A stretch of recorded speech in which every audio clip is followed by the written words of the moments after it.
Your Matsu Miners are on the road, but still on the grind. It's Matsu Miners Baseball, and it's next on the Matsu Miners Radio Network.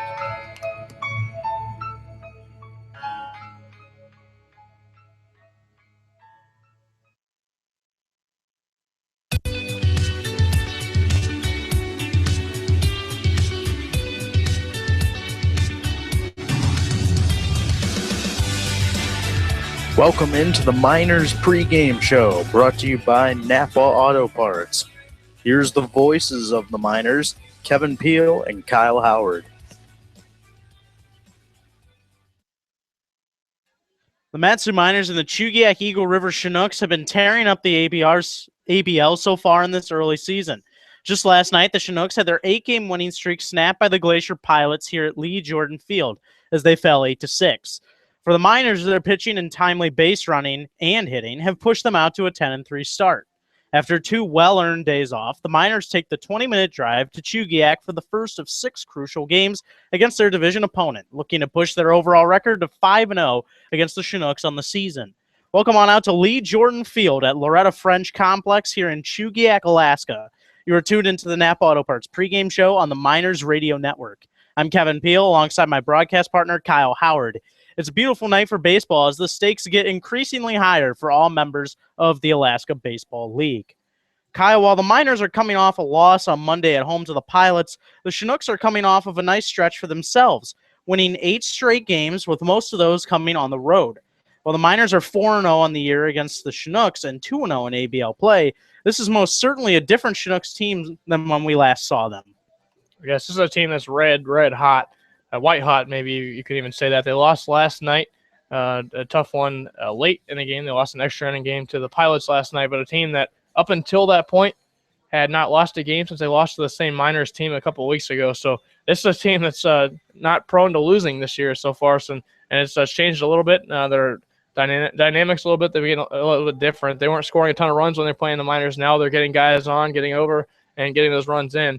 And they're also playing very good baseballs defensively as well, not committing very many errors. I think at one point, 45 consecutive innings without an error. It's certainly a good defensive team that's been playing good baseball, but unfortunate break for them last night. A couple of injuries. Cameron Baronic goes down on his way to second base, stops and goes back and hurts his PCL, they believe. Had an MRI today, and they're waiting to see the results on that one. A terrible break for him. What a tremendous impact he's had in this team this year. A leadoff hitter for this team and great defender on center field. Certainly hope he's okay and hope he's able to get back to baseball soon.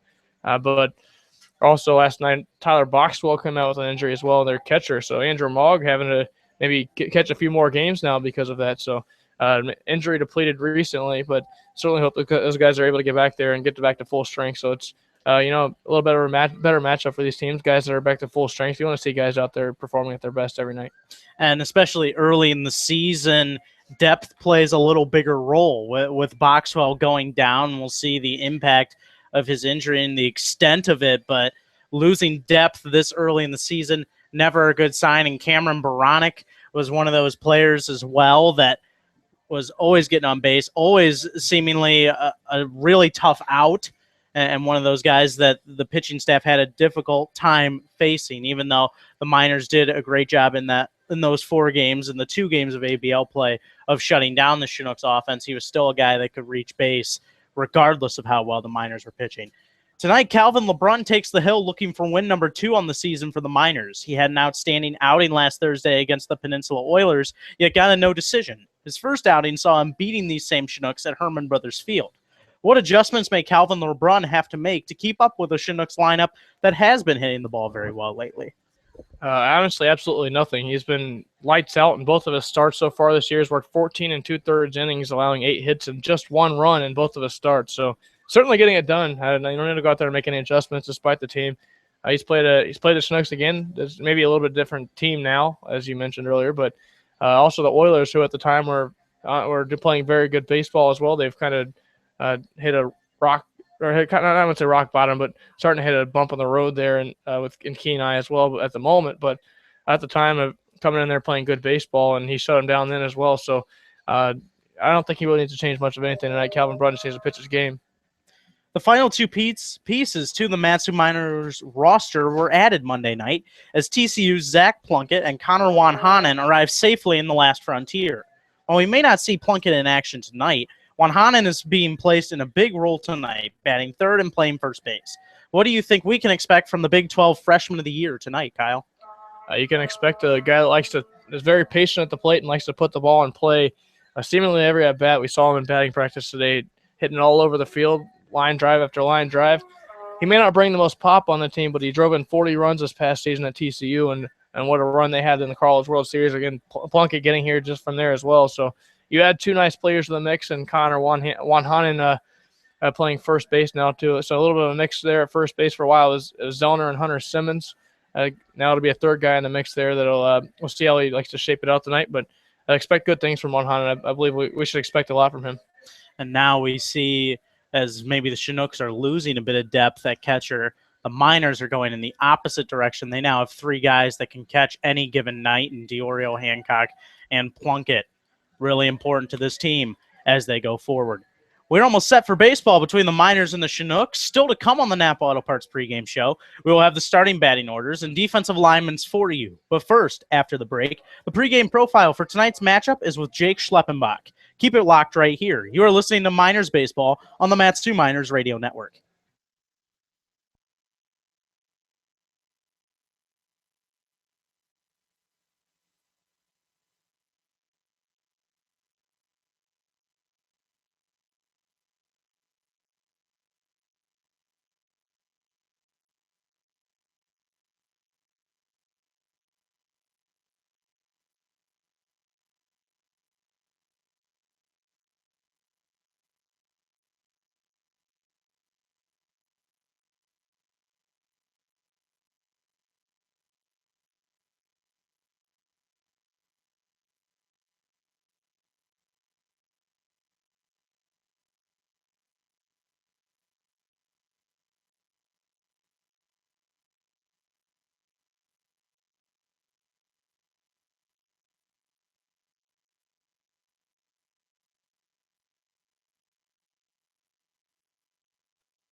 Welcome into the Napa Auto Parts pregame show. This is your pregame profile. I'm Kevin Peel, joined with Jake Schleppenbach. How are you doing today, Jake? I'm doing good. How are you? Doing well, thank you. On this day, we're going to go play the Chugiak-Eagle River Chinooks on the road. Now, Jake, you come from Nebraska, and how was that growing up in that atmosphere? It was pretty sweet, obviously, watching the older Nebraska teams like in 2005 and those years, like when they made it to the CWS and were really good and stuff. Like, it was pretty sweet. So now I guess just being a part of that tradition is pretty awesome. I'm just lucky to be a part of it. As a child, watching all those successful teams, was that one of those things that helped sell you towards going to Nebraska? I think so. I think, well, always throughout high school was kind of the plan. Like, that's where I always wanted to go. And I had the opportunity to go there out of high school and made the choice to go to junior college, which turned out to be probably one of the best decisions I ever made. And then I got the opportunity to go there, so it worked out pretty perfect. So. Unfortunately, you aren't alone in coming here. Each of the minors really have a player from their school that comes with them. In this case, for you, it was Byron Hood, the pitcher. Talk about how cool it was to have Byron come with you, a guy that you're used to playing with and a pal of yours. Yeah, well, definitely growing up playing against Byron was something pretty cool, and then going to Nebraska together, we're both from there, so that was pretty cool that of itself. And then to come to Alaska together, just get the chance to play at a place like this and experience everything that Alaska has to offer with him was pretty sweet. And yesterday up here, we all had the opportunity to go to the Matanuska Glacier and see what type of atmosphere that was for most of us. I'm sure that was a first-time thing. What did you take away from that? How cool was that of an experience for you? It was beautiful. There was like nothing I had seen before. You know, Nebraska's pretty flat, so just being here and seeing the mountains and the glacier was a pretty great experience. Yeah, absolutely. And so when you're starting off, getting ready for games, any music you like to listen to, or any certain things, rituals you do before games? No, not really. Like we worked with Ken Ravizza. I don't know if you're familiar with him, but he worked with a lot of big league guys. He's kind of like a sports, like a mental sports psychiatrist. I don't know if you'd call him a psychiatrist, but he works with the mental game a lot. And we worked with him this year, and one of the big things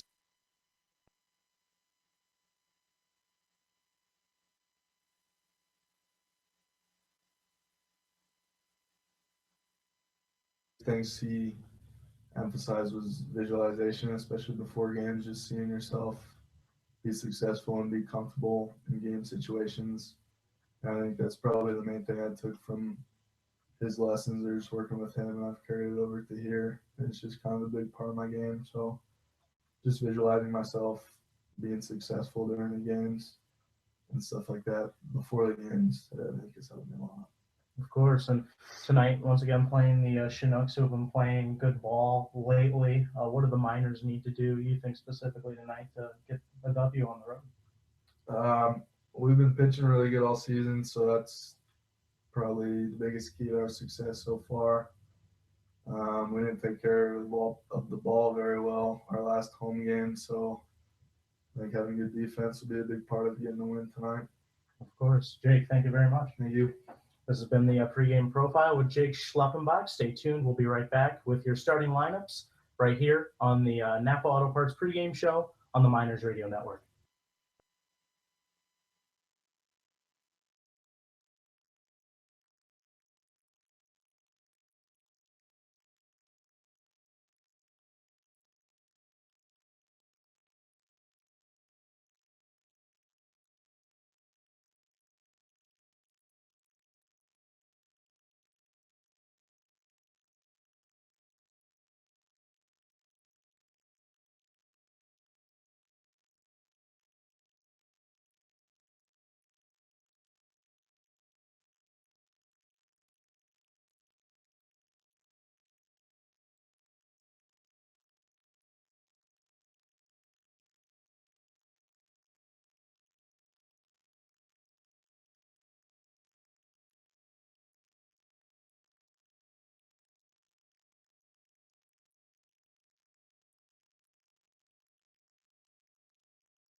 Welcome on out to Lee Jordan Field, almost set for baseball between the Chinooks and the Miners, the Chugiak-Eagle River Chinooks, coming into this game at 9-5 overall, 8-3 in ABL play, while the Miners come in at 10-3 and 8-3 in ABL play. Time for your starting lineups.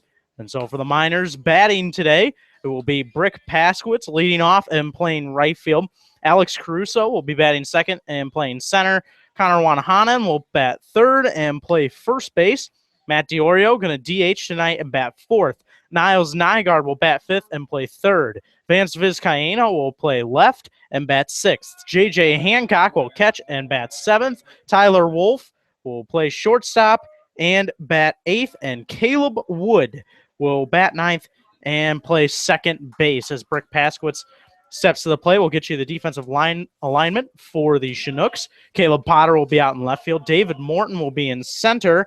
And Caden Owens will be in right field as Brick Paskowitz slaps a first pitch to first base. And he will be retired as he tripped on something. It might have been his bat trying to go down the line. So he will be retired on a 3-assisted play. So now continuing your fielding alignment for you for the Chinooks. Patrick Cromwell will be at third. Hunter Hanks will be at short. Will Bass will be at second. Holt Davis will be at first. Andrew Mogg will catch, and rounding out the battery will be starting pitcher Shane Armstrong out of Hillsdale College, 6'2", 185 pounds. His second season with the Chinooks team. And he will now face Alex Caruso with one out. As Alex Caruso is checking some of the dirt there in front of him. Now they're set for baseball. The umpires today, home plate, David Tompkins, and the base umpire will be Tim Davis. First pitch to Caruso is outside for a ball, 1-0 from Shane Armstrong.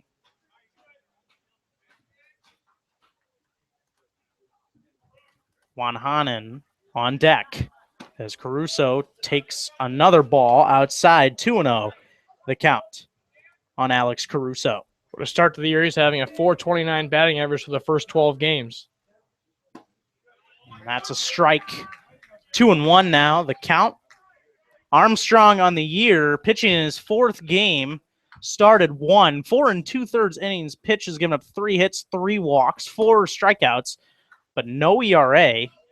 That's a ball outside once again to Caruso, 3-1.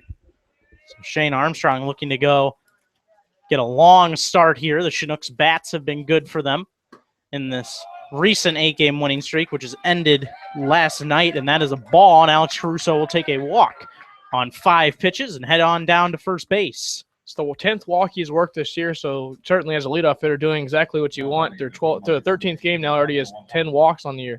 Yeah, it seems like every time that he's not getting a hit, such as a single, he's been able to get on base via the walk. Great patience there for Alex Caruso. Now Connor Wanhanen, his first at bat as a Matsu Miner. They're going to throw over to check Caruso. Ball gets away from Holt Davis, and going over to second is Caruso. So just like that, ball gets away from Holt Davis, the Chinooks first baseman. Bad break for Armstrong and the Chinooks. And Caruso will move up to second. And a perfect scenario to have your first at-bat with the Miners, coming up with a runner on second already and just one man out here in the inning. Armstrong looks in, now takes a look at Caruso and the pitch. And this one is a changeup for a strike on the inside corner to Connor Wanhanen, 0-1. Wanhanen out of Texas Christian University, like his teammate Zach Plunkett. As time is called. Finished up recently in the College World Series as TCU fell late, just missing the World Series final. As Vanderbilt and Virginia ultimately made it, and Virginia won this one off the end of the at-bat to third. Cromwell will throw towards first, and that throws offline. Connor Wanhanen is safe at first as the throw pulled Holt Davis off the bag. Already 2 errors on the Chinooks here, 2 runners on, and that will bring up the cleanup hitter, Matt Diorio. And you talk about Wanhanen, just named to the all-tournament team in the College World Series. Quite a load of talent coming from TCU. Reaches this time on an error. So now I'll bring up Matt Diorio. Comes into this contest third on this team in average. Curveball for a strike from Armstrong, 0-1. Diorio comes in, playing in his 8th game of the season now with a .368 average, 7 hits in 19 at-bats, has driven in 2 runs on the season. Armstrong takes a look towards second. Here's the 0-1, and this one's lined to center, a base hit. Caruso's going to get waved. The throw is coming home, and actually the skipper BT with a late stop sign on Alex Caruso. It was the wise move, as that was a good throw from center field by David Morton. Now bases loaded for Washington's own Niles Nygaard. What a start for the Miners. Now that's just the first hit they've had, but they have the bases loaded with just one man out here in the first. A good way to start things against a team that's been hitting the ball very, very well in the Chinooks team. Certainly would have gotten the board early. Matt Diorio's 8th hit of the season. 1 out, bases chucked for Nygaard, and he takes a ball up and in, 1-0. Nygaard on the season, .310 average. 9 hits in 29 at-bats for him. Has only driven in 1, has a big chance here to drive in some more. Curveball at the knees, and a beauty for Armstrong. Strike, 1-1. Miners today in the camo jerseys, white pants, green socks. The Chinooks in their red jerseys with blue lettering and numbers. White trim, as this one is a breaking ball, hanging breaking ball, hit to left, going back to the wall and making the catch is Caleb Potter. Throwing over to third as Juan Hanen will advance, and in to score is Alex Caruso, as Niles Nygaard was a couple feet from the first home run of the season for the Miners. Would have been a grand slam. They'll take it, though. First run of the game on the board.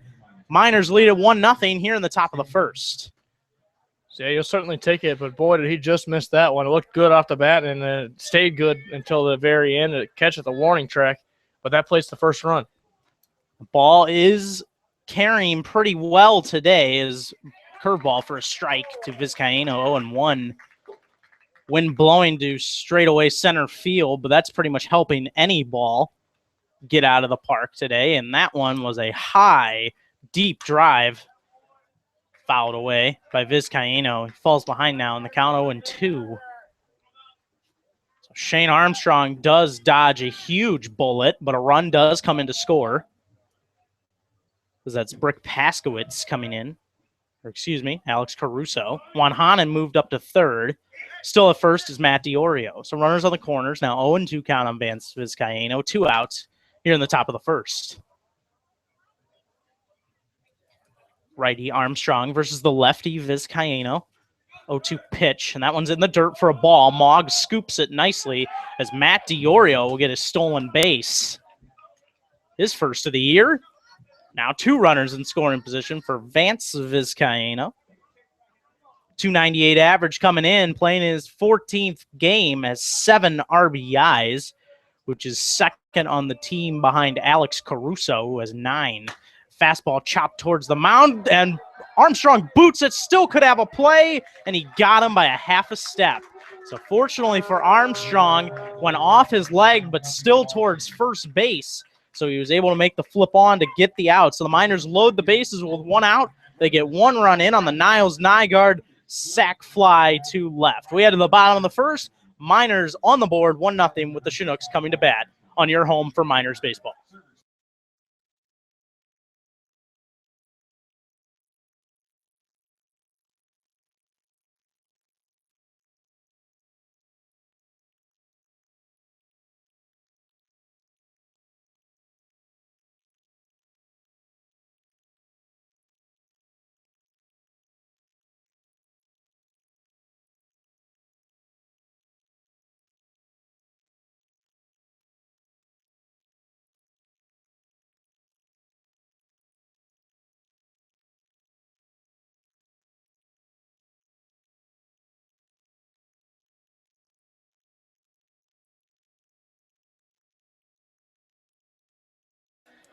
Welcome back to Lee Jordan Field. Miners on the field now for the bottom of the first as the home team, the Chinooks, going to come to bat. We'll take a look at the starting batting order for the Chugiak-Eagle River Chinooks.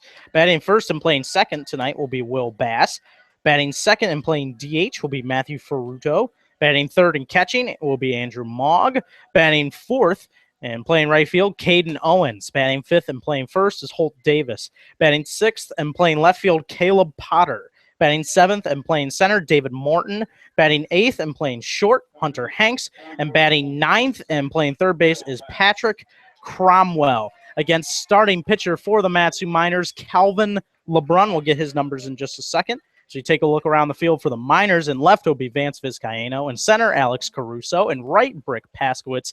At third base, Niles Nygaard. At short, Tyler Wolf. At second, Caleb Wood. At first, Connor Wanhanen. And the battery of Calvin LeBrun and J.J. Hancock catching. As Bass bunts, it's a pop-up essentially to second base. The throw by Wood is in time for the out. As Will Bass, not a traditional bunt there. It was popped up.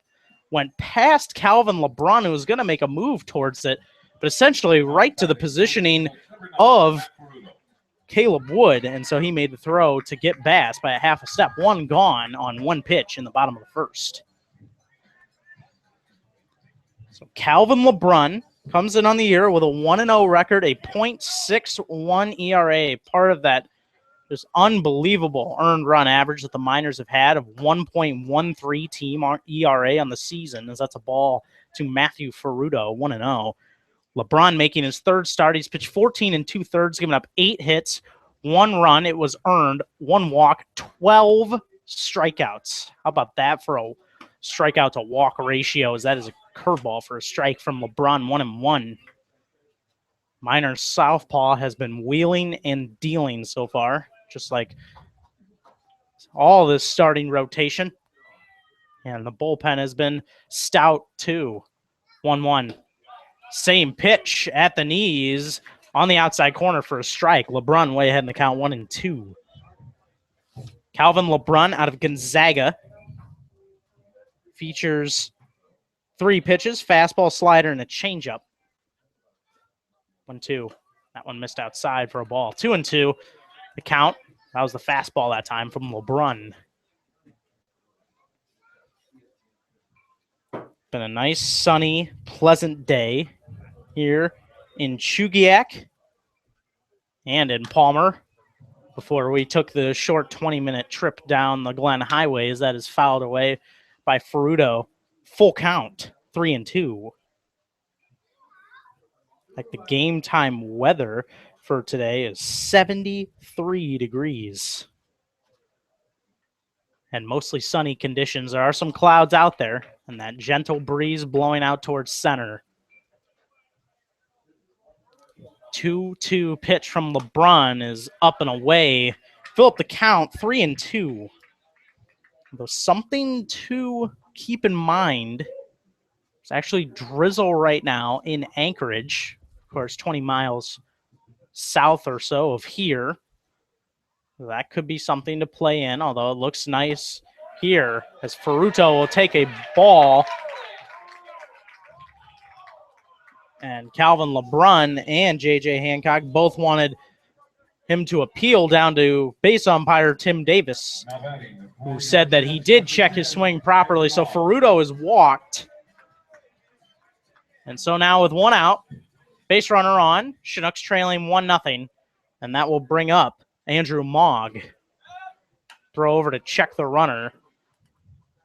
Calvin LeBrun has a very solid pickoff move, just like many of these Miners pitchers, such as Brick Paskowitz. Been successful at pickoffs this year. 1 out, and this one is a curve slider into left field. Vizcaino coming on. It's going to drop, as that one dropped just in front of him.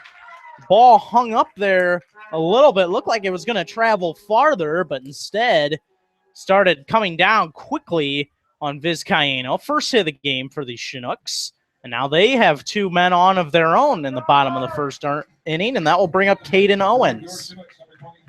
Inning starting just as it started for the Miners. Now LeBrun trying to work out a little bit of jam here in the first. was spotted a run the first inning, trying to keep it right where it's at with a 1-0 lead. Caden Owens comes in batting .300 in his 12th game of the season. Lefty-lefty matchup here. Fastball for a strike from LeBron, 0-1. Owens with 4 RBIs has walked 9 times, 9 hits and 30 at-bats, and also has scored 6 runs for this team. Runners on first and second now, 0-1 pitch. And this one line back up the middle, a base hit. Coming on is Alex Caruso. His throw is to the plate. It's going to be cut off by Juan Hanan at the mound. But after the Miners loaded the bases in the first inning, now the Chinooks load the bases here in the bottom of the first. And that'll bring up Holt Davis. As Holt Davis will have a chance to knock in a couple. He's tied for third on this team in RBIs coming in behind Will Bass and Andrew Mogg. Actually tied for fourth. Matthew Ferruto also has 8 RBIs on the season. But as we said, this is a Chinooks team that has really started to swing the bat well, and they're showing that against Calvin LeBrun, who has been a money pitcher for this Miners team. He's been a workhorse, pitching 7 innings in both of his starts, one of them coming against Chugiak. Third game of the season. It was the first conference game. Slider for a strike, and that was a nasty one from LeBron, 0-1. So Holt Davis, with the bases loaded, trying to knock in at least one. Miners had this same situation in the top of the first, came away with 1 run on the Niles Nygaard sacrifice fly. Another slider, and it's in the same spot. And the same result as Holt Davis is frozen by it, 0-2.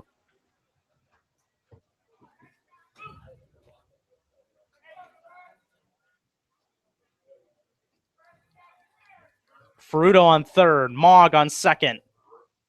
And it's Owens on first. Fastball in the dirt. Nice stop by Hancock. 1-2 the count. That was just a waste pitch from LeBron.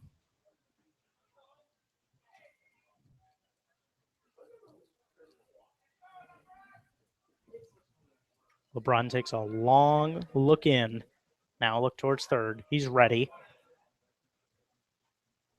And the 1-2 is a fastball outside. 2-2.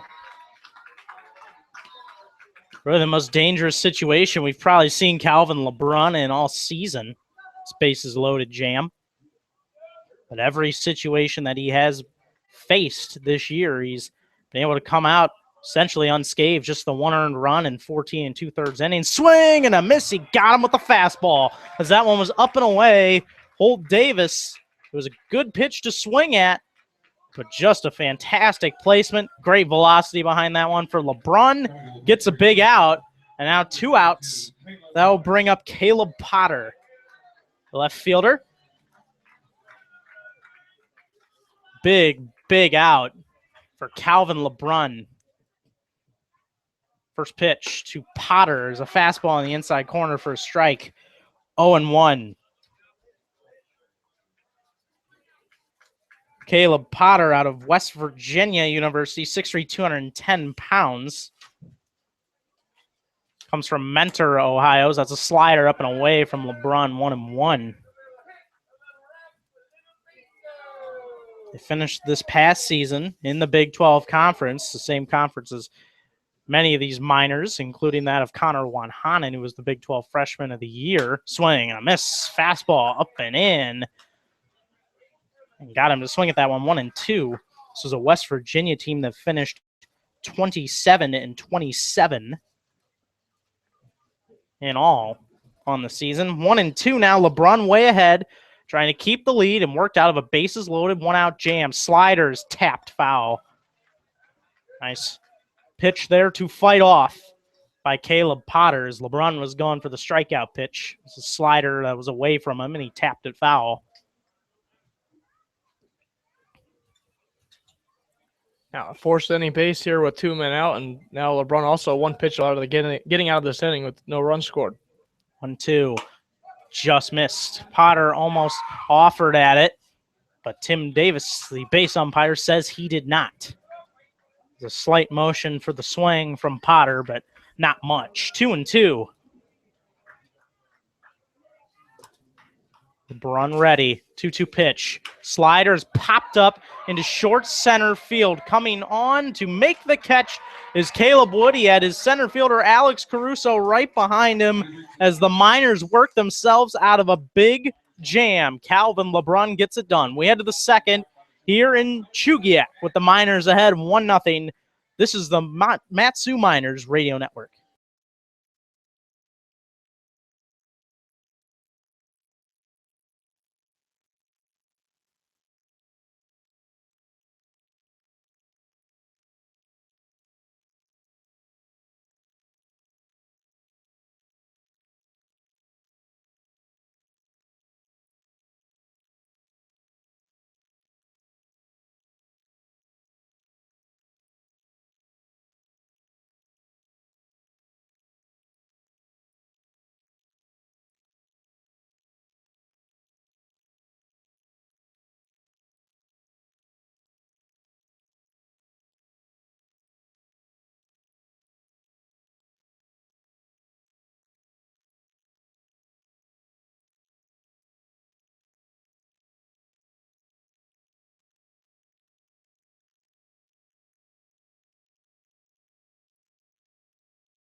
Did you know that 9 out of 10 wildfires are caused by human error? The Matsu Miners have joined the movement to spread the public's awareness to these dangerous natural disasters. Whatever your reason for lighting a fire is, always do so responsibly. For questions on burning in the Matsu area or to learn how to acquire a burn permit, call 907-761-6338 or visit www.forestry.alaska.gov. Taking a first pitch strike is J.J. Hancock from Armstrong, 0-1. Because as Smokey Bear would say, only you can prevent wildfires. And this is a bunt from J.J. Hancock. They are thrown off, and they're not going to have a play. As Cromwell and Armstrong were both kind of confused as who was going to take that one. J.J. Hancock showing his legs a bit there as he gets the bunt single here in the top of the second inning to open it up. And that is the second hit of this game for the Miners, who lead 1-0 here in the top of the second. Hancock not known for his wheels, but certainly maybe that's why Ben Taylor decided to make that call. Caught him off guard and an infield hit to start the inning. I'll bring up Tyler Wolf. This one's line to right. It's going to be a base hit. And so the Miners get their first two on here in this inning. After the first man was retired in the first inning, the next three reached, but they do not waste time in this top of the second. They get two men on, two singles, one by J.J. Hancock, which was a bunt single, and then Tyler Wolf to right field will bring up Caleb Wood with nobody out. Just a good piece of hitting from Tyler Wolf, as that was a pitch that was breaking away from him, a breaking pitch just off the outside corner, but Tyler Wolf liked it and hit it into right field for a base hit. Fastball for a strike from Armstrong, 0-1 to Caleb Wood.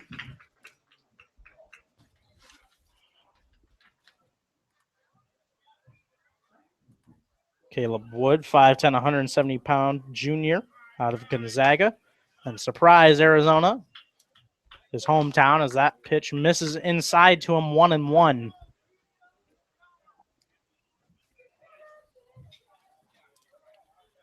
Miners are shaking off the rust a bit after their 2 days off, but they've done well so far. So that pitch misses inside 2-1, having loaded the bases in the top of the first inning, and they get the first two men on here in the top of the second. Armstrong takes a look in. Now the 2-1 pitch. Fastball on the inside corner. Caleb Wood thought maybe it was just a bit inside. They caught the corner. 2-2 the count on the Miners' second baseman.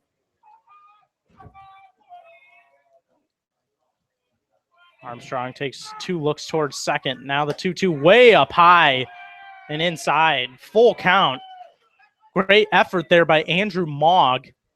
He had to slide inside right by Caleb Wood to stop that pitch from going to the backstop.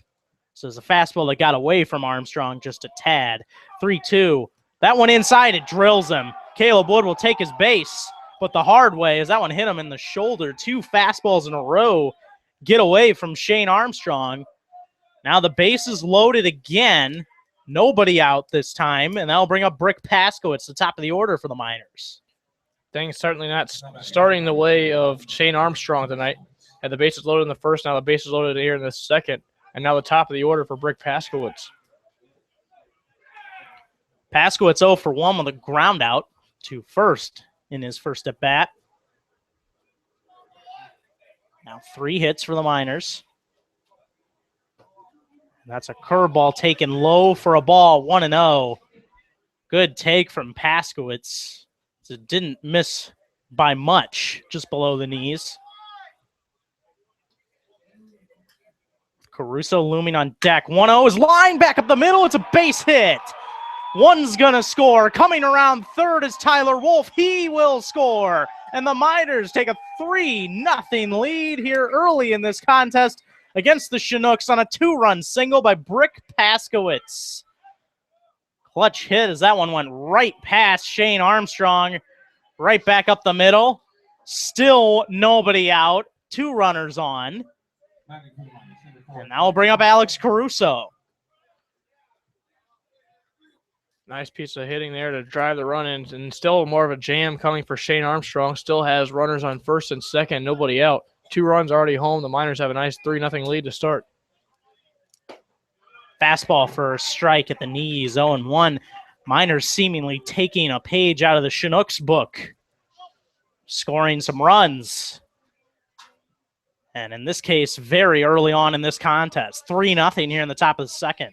Armstrong, this one's grounded back to him off his glove. It's going to be a tough play at first, too. He will get it over to Caruso, though, to get Caruso. But both runners move up. Be a fielder's choice. It's the second one that's gone off of Armstrong's glove, but he's been able to corral it and retire him. So now 1 out here in the top of the second with runners on second and third. And I'll bring up Connor Wanhanen. And that was a big play there. It could have been a double play had he fielded it cleanly there. So a good break for the Miners there to just get the 1 out. Now 2 runners in the scoring position with just 1 out now, and it erases a double play possibility. Reaching on an error in the first inning was Connor Wanhanen as he takes a fastball in the outside corner from Armstrong for a strike.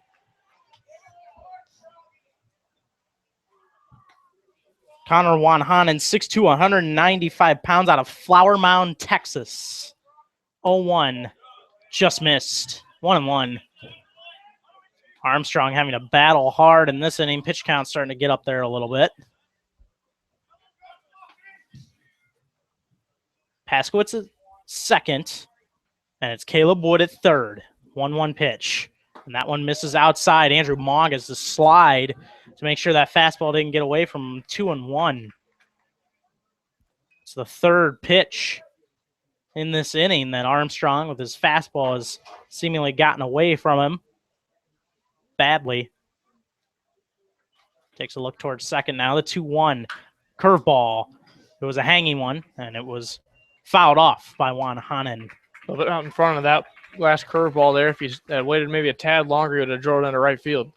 If a foul ball or home run does damage to your car, visit the folks at the Valley's locally owned and operated Napa Auto Parts. They're in Big Lake, Palmer, and Wasilla. Visit www.napaalaska.com.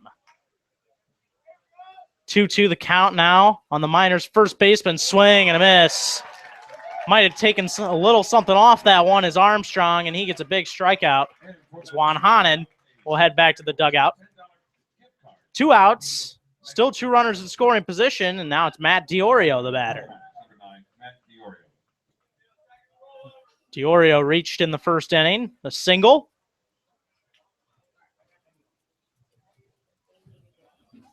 Marked the third of 3 consecutive Miners that reached in that first inning. First pitch swing and a miss.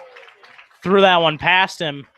Diorio really wanted that fastball. It was a fastball on the outer half of the plate and just below the letters, 0-1. 2 outs, top of the second, 3-0 Miners. Armstrong takes a look, and he'll throw another one past him. That's a changeup, and it's 0-2 now. The count on the catcher out of UCF. 6'1", 205 pounds. Just finished up his sophomore year, Matt Diorio. 0-2. Outside. 1-2 for a ball.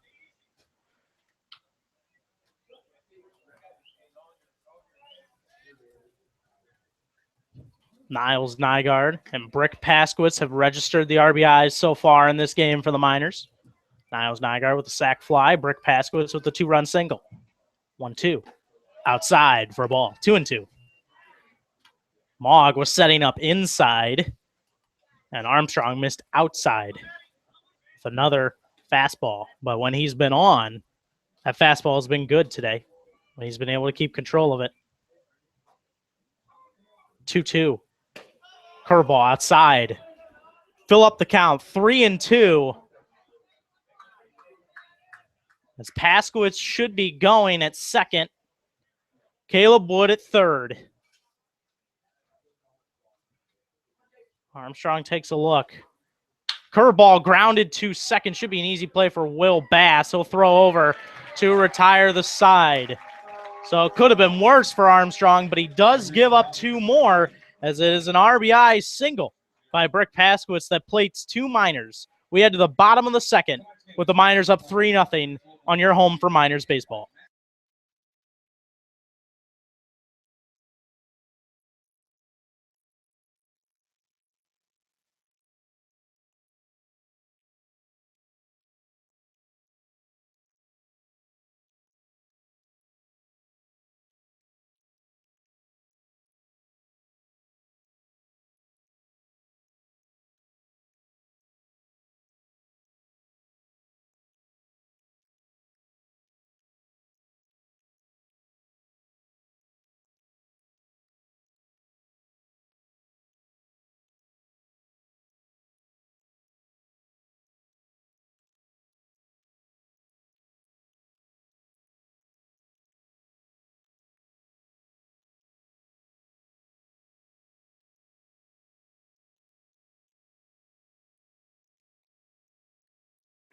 Want to learn more about your Matsu Miners? Visit their website at www.matsuminers.org.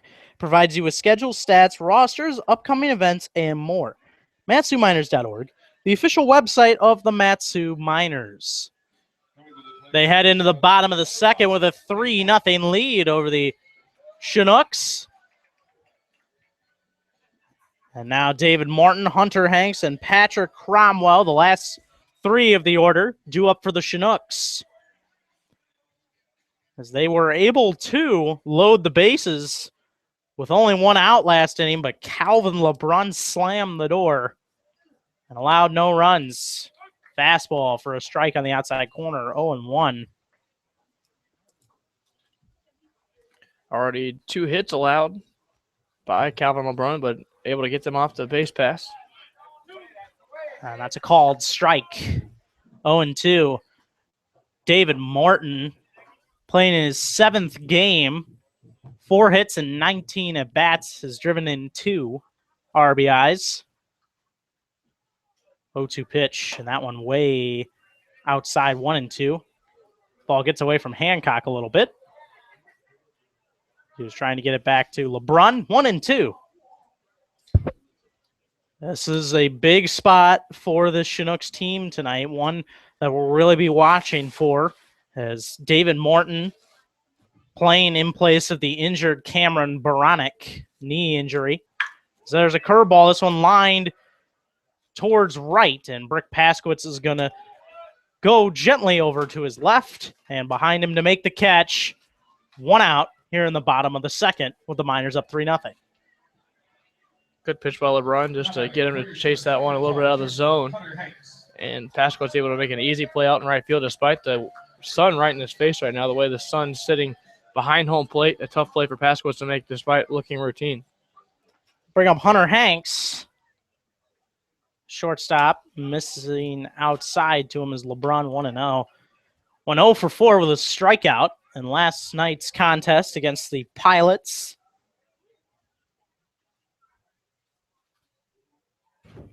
.0 pitch to Hanks is low for a ball. 2-0. Game in which Brett Brown out of the bullpen for the Pilots got the win. Jamie Ball took the loss for the Chinooks.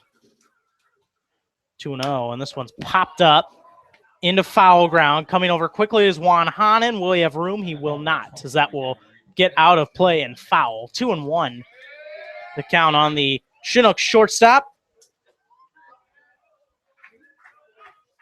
Hanks has been struggling a bit on the year with the average. Comes in at just a 136 clip. Seem to be just temporary struggles for him. That one misses low for a ball. 3-1. Guy that the Chinooks have a lot of faith in. Batting towards the top of the lineup when the Miners saw this team last. That one misses inside, and so Hunter Hanks waits out a walk on 5 pitches from LeBron. He'll take his base. 1 on, 1 out. And now Patrick Cromwell will be the batter. Cromwell, the third baseman for this Chinooks team, getting his first at bat. Comes in with 7 hits and 36 at bats. Has driven in 5 runs on the season. Slider for a strike from LeBron. 0-1.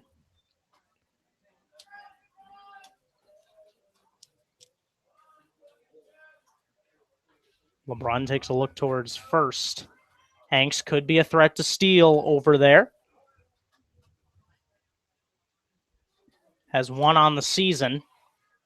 0-1 pitch is in the dirt. Nice stop by Hancock. How's the slider? Count 1-1. Just trying to get the lefty Cromwell to chase that one.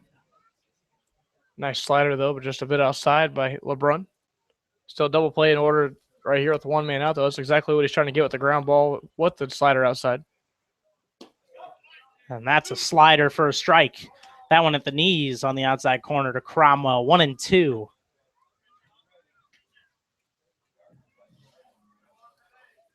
Wind seemingly swirling a bit, now pointing a bit towards that left field corner. This is the flag out in center field. That's a pitch outside for a ball from LeBron. Another slider, 2-2. Really tough pitch to hit for these lefties, breaking away and down from them. A lot of movement, good velocity. And that's a fastball fouled away by Cromwell. He's making a pretty good at bat out of this one, 2-2. Yeah, he is. He's making LeBron work. LeBron throwing a lot of pitches in this at bat so far, throwing quite a few pitches as well, but no runs to show for it. He's been able to work out of the jams he's faced so far. Already up to 34 pitches is Calvin LeBron. That's a throw over to Chuck Hanks, and he's back in safely, 2-2. Still the count on Cromwell. Field shading a bit towards double play depth. Wolf and Wood looking to get a double play here to end this inning.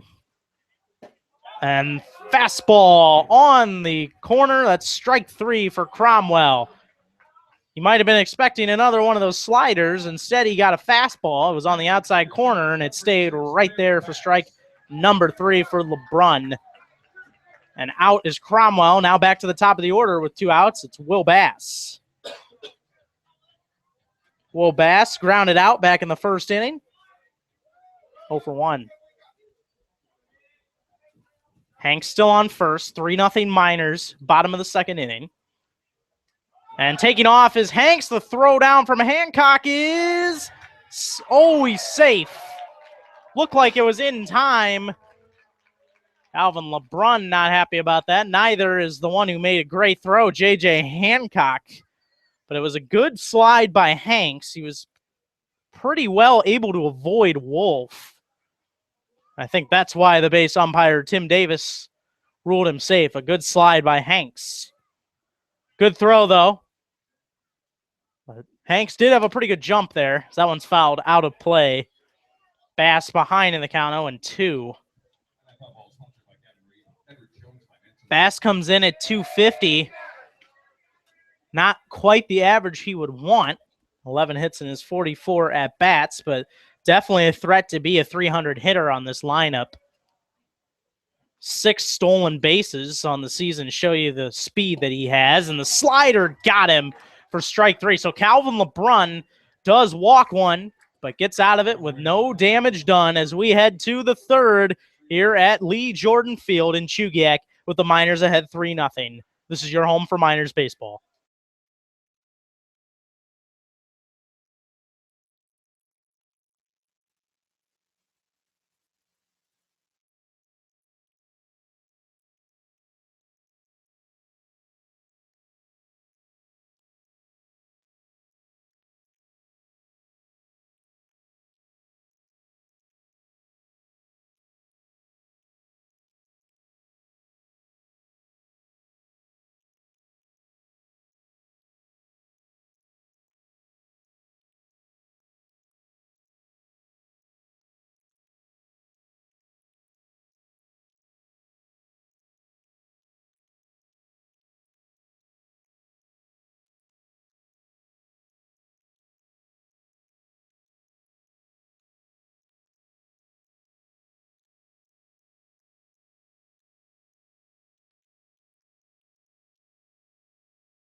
Summer is the perfect opportunity to work on your golf game. The Palmer Golf Course is located right in the heart of Palmer, just about 2 miles from Herman Brothers Field. Call 907-745-4653 for more information. I'm Kevin Peel alongside my partner Kyle Howard, bringing you Matsu Miners baseball on the road tonight here in Chugiak. And they lead 3-0. We go into the third. Nygaard comes up swinging and pops this one into short right. Will Bass is going to range just into the outfield and a little bit to his left to make the catch. 1 up, 1 down. Big out for Shane Armstrong confidence-wise, as he has faced 2 bases-loaded situations already, 1 in the first and 1 in the second. 1 run able to come in the first on the Niles Nygaard sac fly, and Brick Paskowitz had a 2-run single back in the second inning. Now Vance Vizcaino will bat. And a curveball is fouled off by Vizcaino. 0-1. 3 runs on 4 hits, no errors for the Miners. No runs on 2 hits and 2 errors for the Chinooks as we play in the third.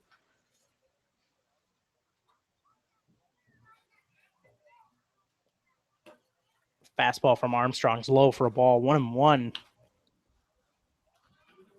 Vizcaino grounded out back in the first inning to end that threat. We'll whack that fastball foul down the right field line. 1-2. Count on the Miners left fielder, Vance Vizcaino. As we mentioned in the first inning, second on this team in RBIs behind Alex Caruso, who has 9. Fastball low for a ball. 2-2. Caruso in that RBI category compared to others in the league. League leader has 10. 2-2 pitch. That one's in the dirt as well. 3-2. The count.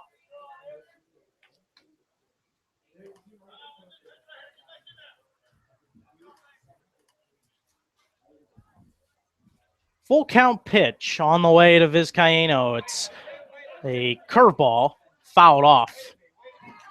Or no, they are going to say that it was in play as it looked like it was a foul ball.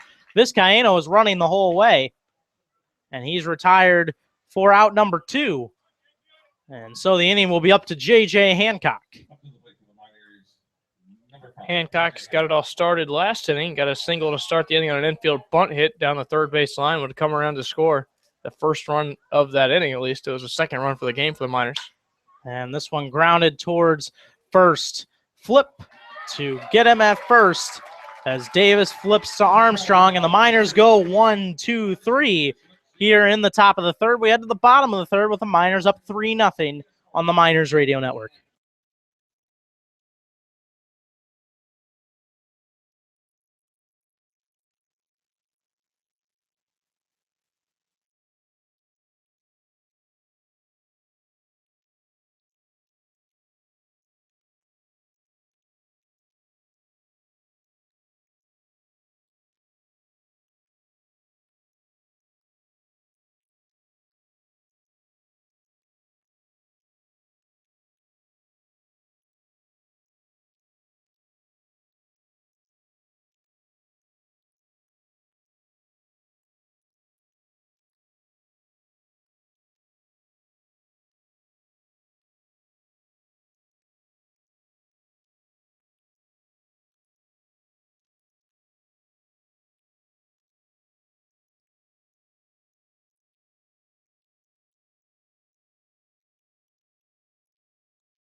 Looking for ways to get closer to the Valley's team? Now you can. Like the Matsu Miners page on Facebook.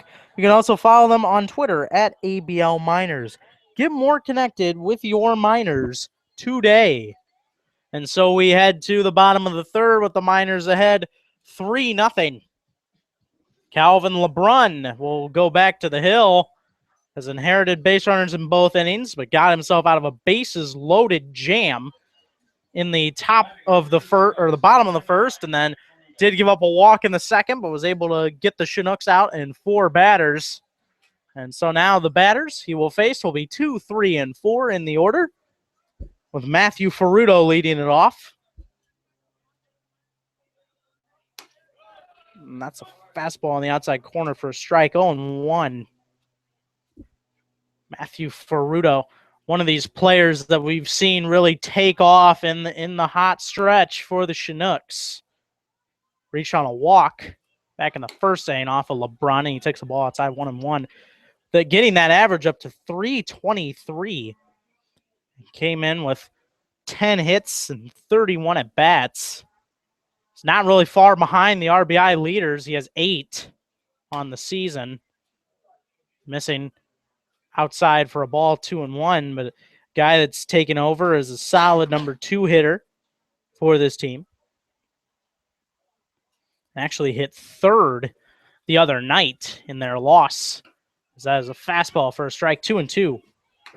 2 triples already on the season for him. Certainly having a good way to start the year. Also has a stolen base as well. 2-2 from LeBron. Is this one lined back up the middle? And another base hit. Matthew Ferruto in his last 4 at-bats has reached. Now for the Chinooks. He'll take his base. 3rd hit of the game for the Chinooks, and the leadoff base runner is on. That will bring up Andrew Mogg, the catcher for the Chinooks. Andrew Mogg singled back in that first inning.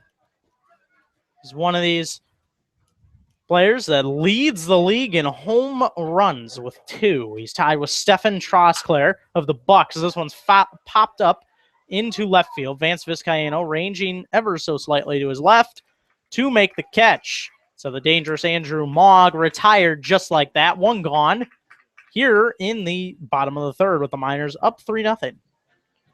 Caden Owens, well, the right fielder tonight, also seen him pitch against this Miners team. He digs in.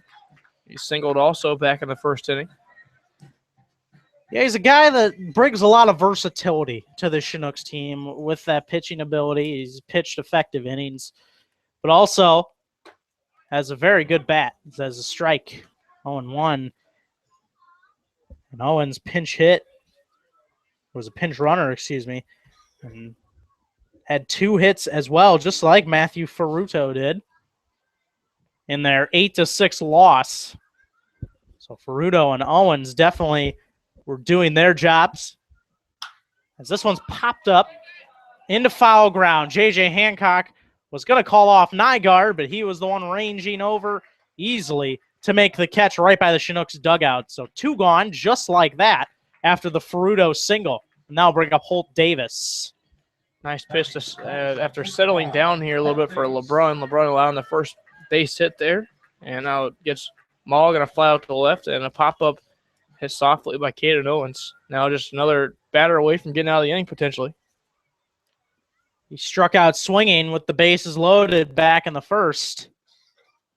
It's a big out in that inning. Ferruto's going, and Hancock was going to try and make the throw, but could not. Holt Davis, almost to my eye, looked like he was in the way of Hancock. Second stolen base of the year for Ferruto now. No obstruction called, though. 0-1, as Ferruto does get his second stolen base, as Kyle said. That's a slider for a strike. Got him to chase. 0-2, the count on Holt Davis. Davis also had an RBI in that loss last night right here at Lee Jordan Field. 1 for 3 in that contest. 0-2 swing and a miss, and they got him to strike out once again is Calvin LeBrun. He will take a 3-0 lead at least into his bottom of the 4th inning. When we come back, Kyle Howard will take over the play-by-play for the middle innings. Miners lead 3-0 on your home for Miners baseball.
Welcome back to Matsu Miners Baseball as we approach now the top half of the 4th inning. 3-0 Miners here at Lee Jordan Field. And a nice start for the Miners here so far, having quite a few hits just to start the game and also getting quite a few runners on base.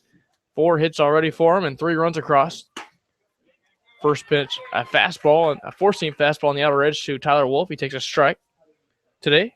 Tyler Wolf reached on a single and came around to score. That was back in the 2nd inning. The 3rd and final run the Miners have scored so far. This one flied in a deep right field. It's going out of play, and nor the Miner bullpen over there. So now an 0-2 count coming to the shortstop for the Miners. Tyler Wolf, the native of Maple Plain, Minnesota. He attends Kansas State. Here's a pitch. Line drive into center field. Will there be a play in center field? There will be, as the center fielder David Morton started out on it, came back in a few steps and lunged for it. His glove touching the ground as he makes the catch in center field. But it doesn't matter how you make the catch as long as you do make the catch. And there's one man out. They had a similar ball like that. The Chinooks hit that dropped in front of Vizcaíno as he was trying to dive at it. Originally started to go back, but the ball just died out there and dropped quickly on him. That almost happened to Morton. Had to make a catch just above his kneecaps, but made it successfully. 1 gone in the inning. Now with 1 man gone, it's Caleb Wood. Line drive into left field, base hit. Past the dive of the 3rd baseman, Patrick Cromwell. Caleb Wood rounds first. He's on base for the 2nd time. Hit by a pitch the 1st time. Now a base hit to start or for the second batter of the inning here in the fourth inning. Yeah, Caleb Wood out of Gonzaga doing a lot of big things in that 9-hole today, having a great count, able to work the hit by pitch in the last inning, and reached all the way to third in the second, but this time gets a single, reaches again. Throw to first base, and Caleb Wood's back safely. So that brings up Brick Paskowitz. Paskowitz had the big hit back in the second inning. He lined a single up the middle, which would plate 2 runs with the bases loaded at the time. He bunts at this one, takes the ball. And now the throw over to first base again to try to get Caleb Wood. And Caleb Wood dives back safely.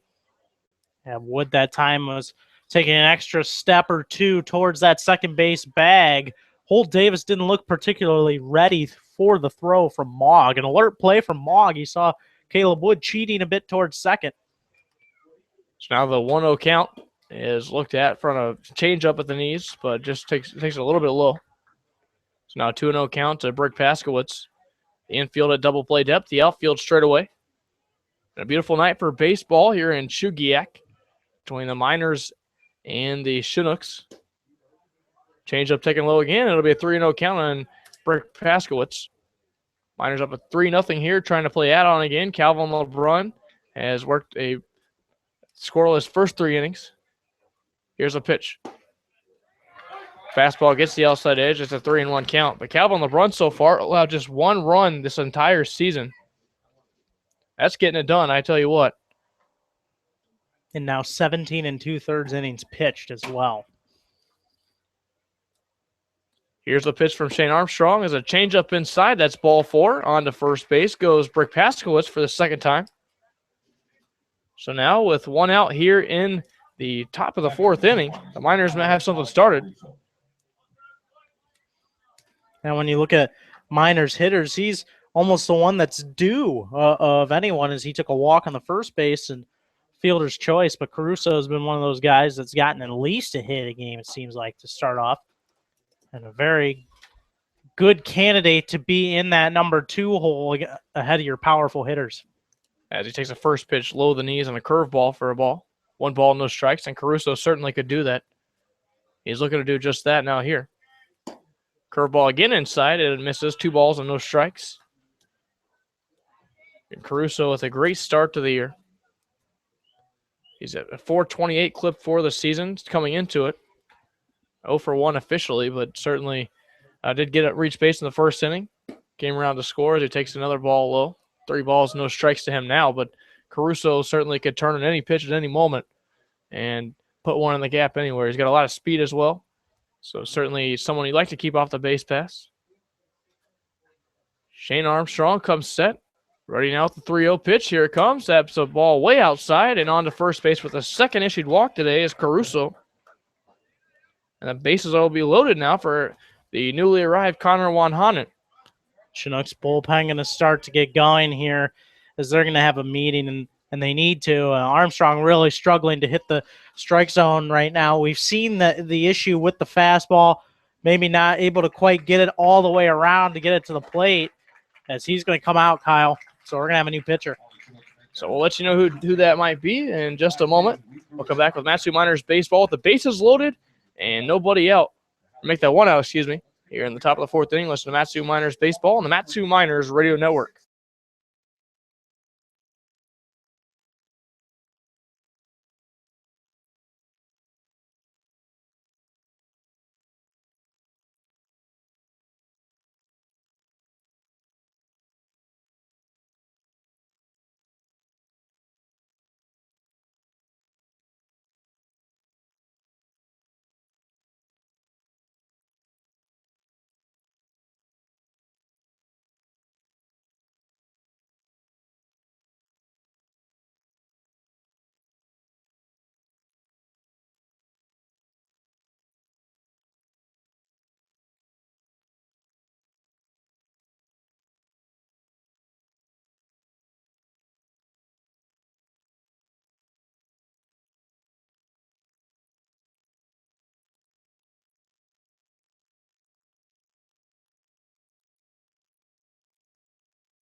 We head back to the top of the fourth inning with one man out as a new pitcher heads to the hill for this Chinooks team. That's Braxton Wilkes. He's a lefty from McLennan College, a 6-foot, 180-pound lefty, that is.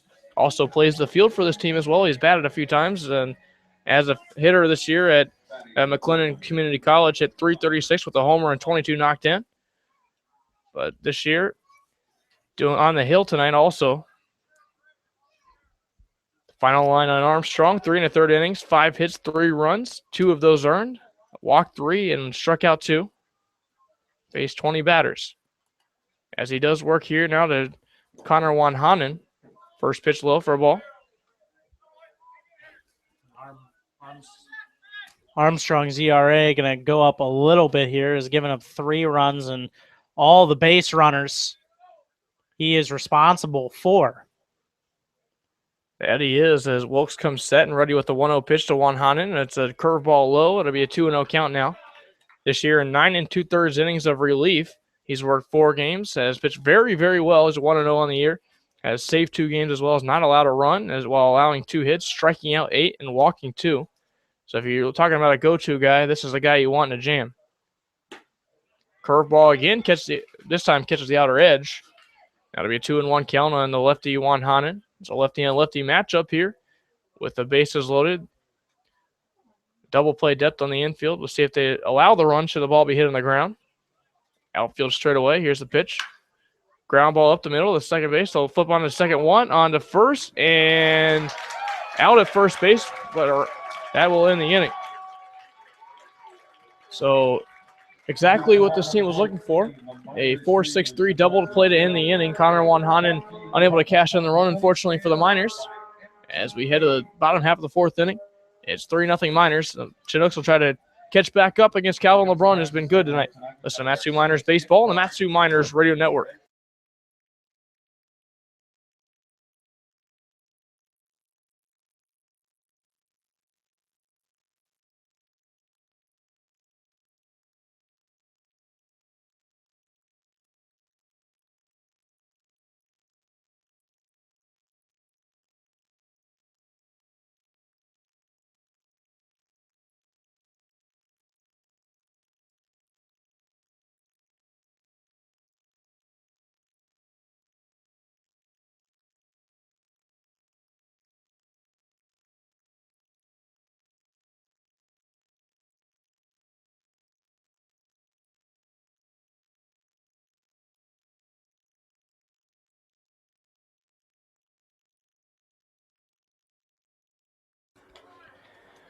Welcome back to Matsu Miners Baseball here at Lee Jordan Field in Chugiak, Alaska, where the Miners lead at 3-0 here in the bottom half of the fourth inning.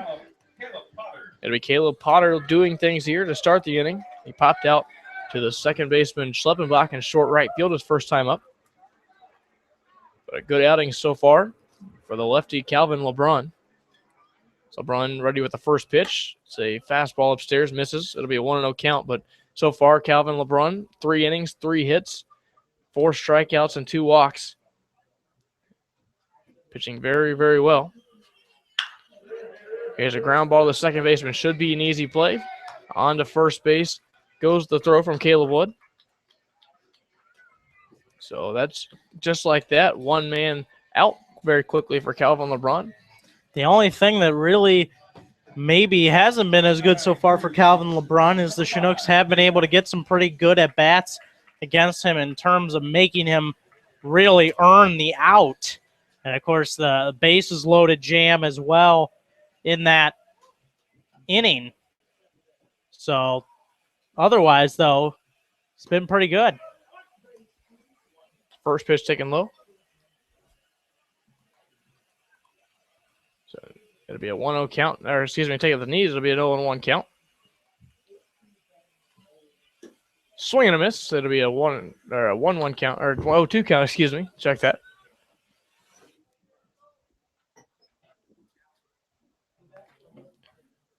So now the 0-2 count coming. The wind and the delivery. Here's a pitch. It's a fastball taken outside for a ball. Be a 1-2 count now coming. Today, David Morton flew out to right field.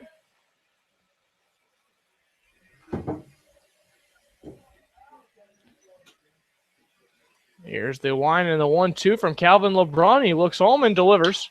Fly ball hit to deep right center field, giving chase in center field. In the gap is Caruso. He's not going to get to it. The ball hits the gap, and Caruso fields it and fires into the infield, but not before a stand-up double coming from David Morton, the center fielder.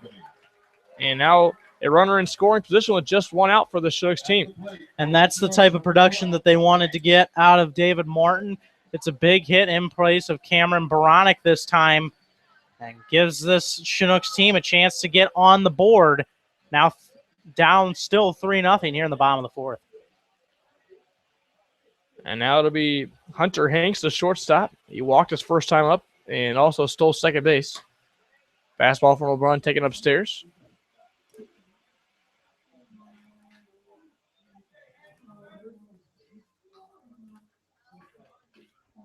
Here's a look in now from LeBron and the 1-0 count.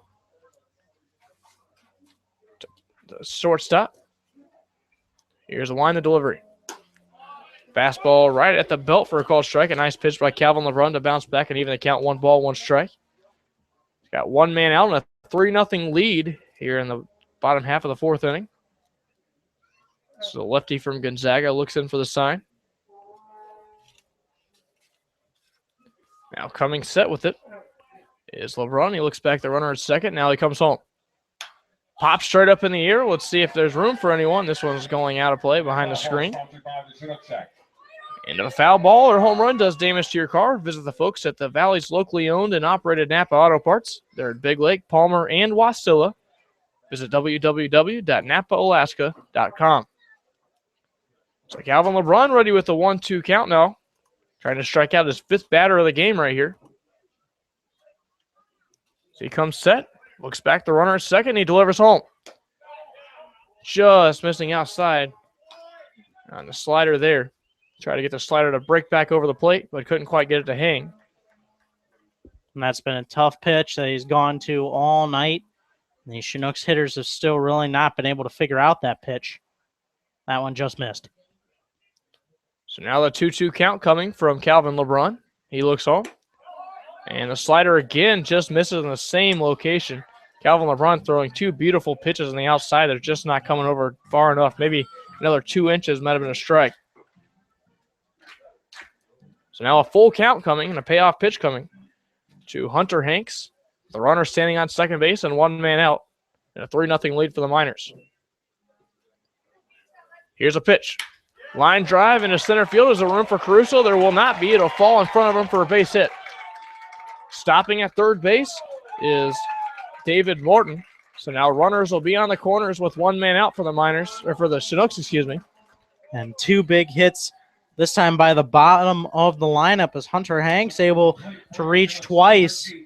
Guy that we said was a possible upper lineup guy, 1 or 2 hitter.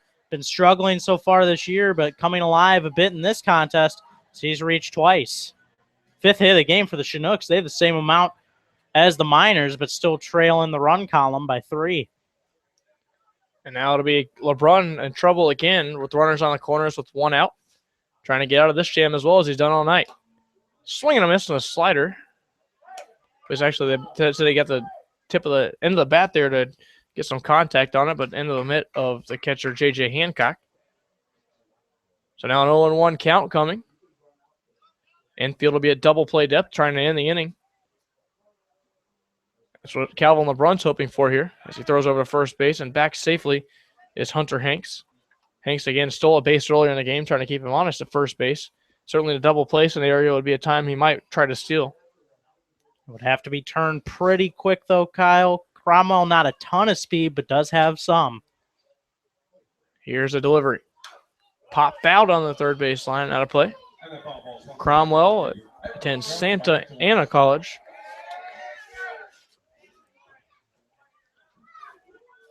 Last year, drove in 5 runs with 3 doubles there. Struck out looking his first time up, but is trying to change all that with a base hit to play to run. Now the 0-2 count here comes from LeBron. Pop straight up in the air. The third base side, we'll see if there's room over for Nygaard, and there is.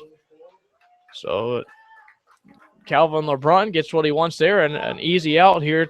And now with 2 men out, we'll have the top of the order over for Will Bass.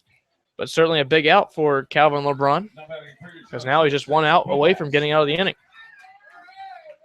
And he is a solid bat. On any ground ball, he's almost beating out, it seems, with his speed. So Miners got to look out here on a ball hit to the infield on the ground. So it could be a tough play at first. LeBron will look over to first and deliver home. A swing and a miss on a fastball. Will Bass behind on that one.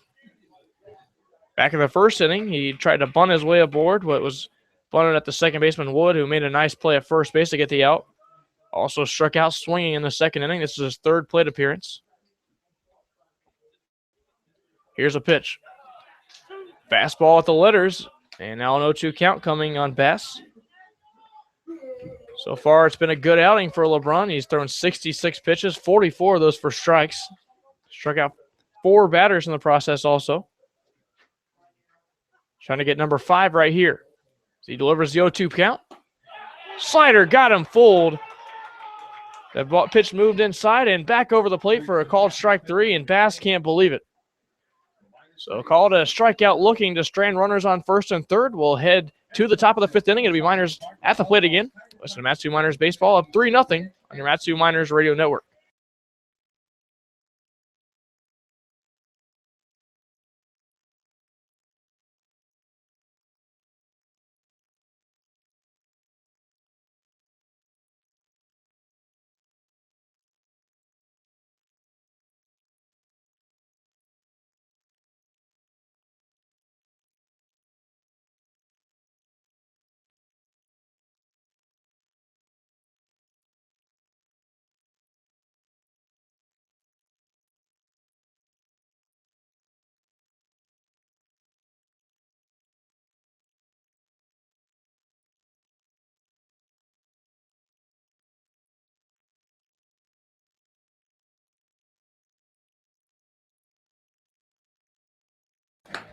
Are you looking for ways to get closer to the Valley's team?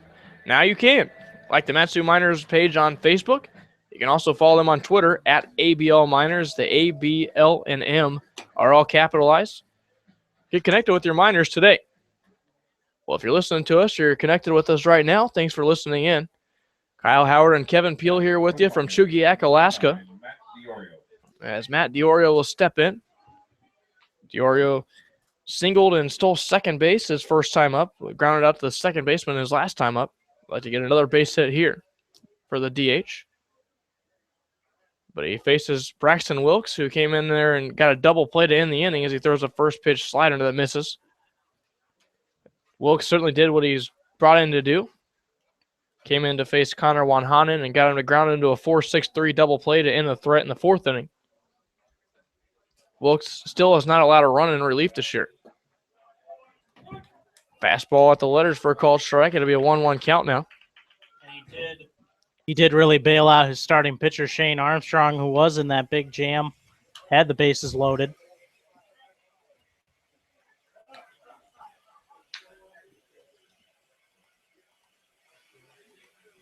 So now it'll be a 1-2 count coming. Here's the wind and delivery. Curveball tried to get him on the outside edge, but he didn't bite. Be a 2-ball, 2-strike count now. To the DH from Central Florida.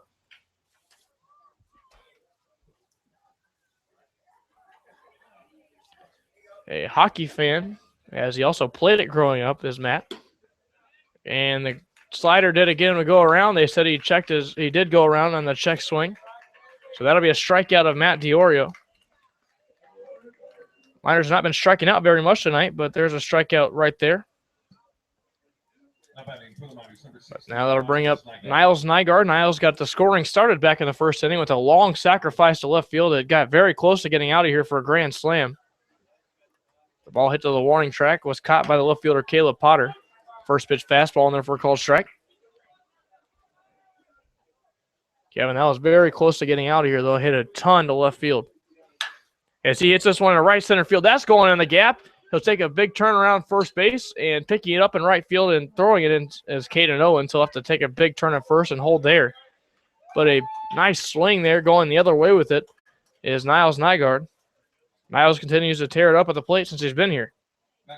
Yeah, another hit for Niles. It seems in every game he has had a hit since he has come up from Washington. He's been a big-time addition. Guy that has middle of the lineup power. Great glove. First pitch curveball misses in the dirt. Nygaard will have to stay put at first base. But Nygaard, as you mentioned, having a good year since he came over. When he came over from Washington just about 2 weeks ago now. Has been money at the plate so far. Here's a pitch. Fly ball to left. Caleb Potter moving toward the line. It should be an easy play. He reaches up and makes the catch. Retreating to first base will be Niles Nygaard. So with 2 men out, there will be a runner on first base. And it'll be Hancock, the batter now. For the third time, Vizcaíno's retired. Now Hancock, you got an infield hit on a bunt back in the second inning. Came around to score the second run for this team. Well, bat again. Also grounded out to the first baseman his last time up. Fastball upstairs for a ball to be in 1-0 count on the catcher. Kyle, you talk about this is a team that hasn't been striking out. This is a team that's actually has the fewest strikeouts of any team in this entire league. And they've played as many, if not more games than a lot of the teams and still have the fewest strikeouts forced of their batters in the entire league. It's simply unheard of, as you say. And a fastball taken to the knees for a ball, or for a strike, excuse me. It'll be a 1-1 count, and he fouls this one off. But the catcher behind all that, J.J. Hancock, stands at the plate. And you might not find a harder worker on this team than J.J. Hancock. He had the pass ball issues earlier on this year, but you see him early in practice every day trying to work out those issues and get better. This is a very good defensive catcher we're talking about who had just one error at Washington State this year. Throw over to first base back safely, but J.J. Hancock works very, very hard to improve his defensive and offensive abilities.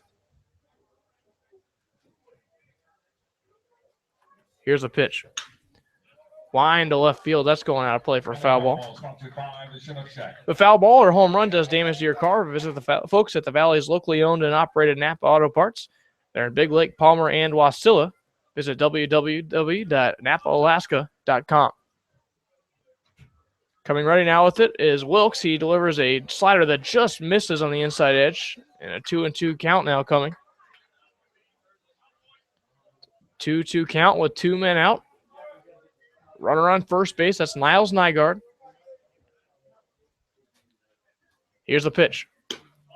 Again, a fastball misses on the inside edge, and it'll be a payoff pitch coming to J.J. Hancock. Off first will be Nygaard. He'll be running with 2 men out. Shortstop Hunter Hanks and the second baseman Will Bass will back up on the outfield grass now. Here's a payoff pitch. The runner goes. Swing and a miss. J.J. Hancock strikes out swinging. So Wilkes works another scoreless inning in relief. We'll head to the bottom half of the 5th inning. 3-0 Miners on your Matsu Miners Radio Network.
Calvin LeBron back on the hill. Back for this 5th inning of work now. He's throwing zeros across the board. Done very, very well so far, allowing 5 hits, 5 strikeouts, and 2 walks. In the last inning, you got Will Bass looking on a strikeout. And now we'll do work to Matthew Ferruto. Has been perfect on the day and getting on base, that is. Ferruto in the first inning walked and reached third base. Was left stranded there. And singled and stole second base in the third inning. Ferruto, again, having a nice start to the year. After not starting at the beginning of the year, he's a bench player. Worked his way into the lineup and has not looked back since then. And this big stretch that this Chinooks team had of 8 straight wins, he was a major part of it. Now LeBron ready with his first pitch of the inning. Fastball just misses the knees. It'll be a 1-0 count. Calvin LeBron, the lefty from Gonzaga.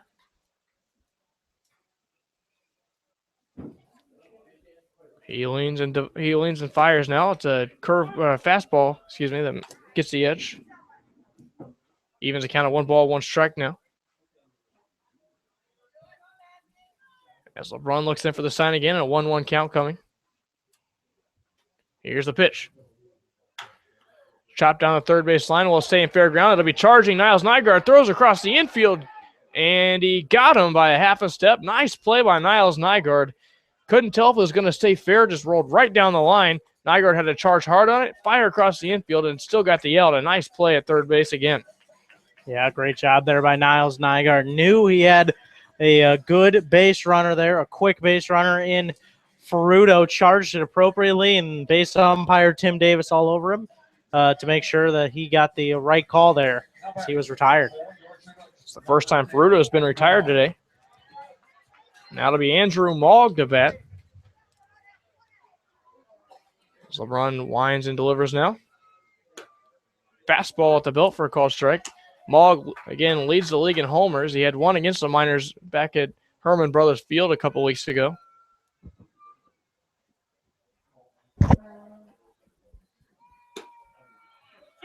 Here's a pitch at the outside edge for a called strike. Check that, that was a 3-run double off the wall. Nearly got out of here for a grand slam. I checked that. Swing and a miss, and he'll be tagged on the first base. They say he didn't get the tag to J.J. Hancock on the first base for the out there. Another 3-pitch strikeout for LeBron, which he's gotten a few of those today. Those are the best type of ones. Keep the pitch count low and shows that he is still on top of his game in terms of pitching effectiveness with his slider. He's got the fastball going. He's got the changeup going. He's got all 3 pitches going right now. And it's really tough to hit him when he has that 3-pitch combination, especially that slider, which has been filthy tonight. The delivery outside for a ball. That one just a little too filthy as it went out low and away, but that's exactly my point. Good job by Owens. They're laying off it, but that was a 75th pitch as well. So he gets a slider over there for a swing and a miss to Caden Owens. Now it's a 1-1 count. That slider has been able to step up and set up everything that he's been able to do so far, whether it's be throwing that fastball or pulling the string with the changeup. Swinging a miss again on the changeup this time. It's a 1-2 count coming.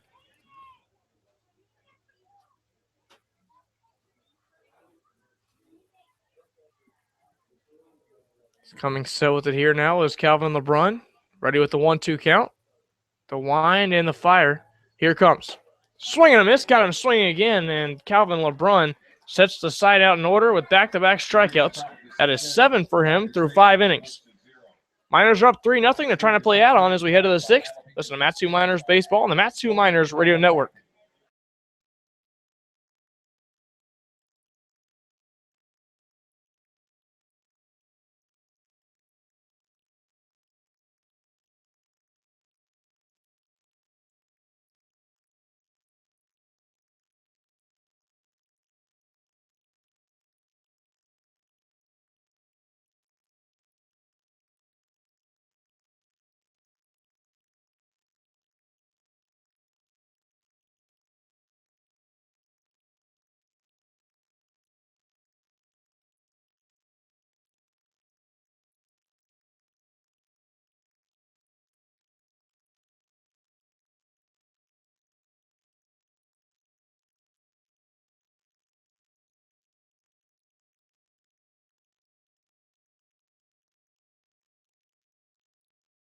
Braxton Wilkes will resume another inning of work.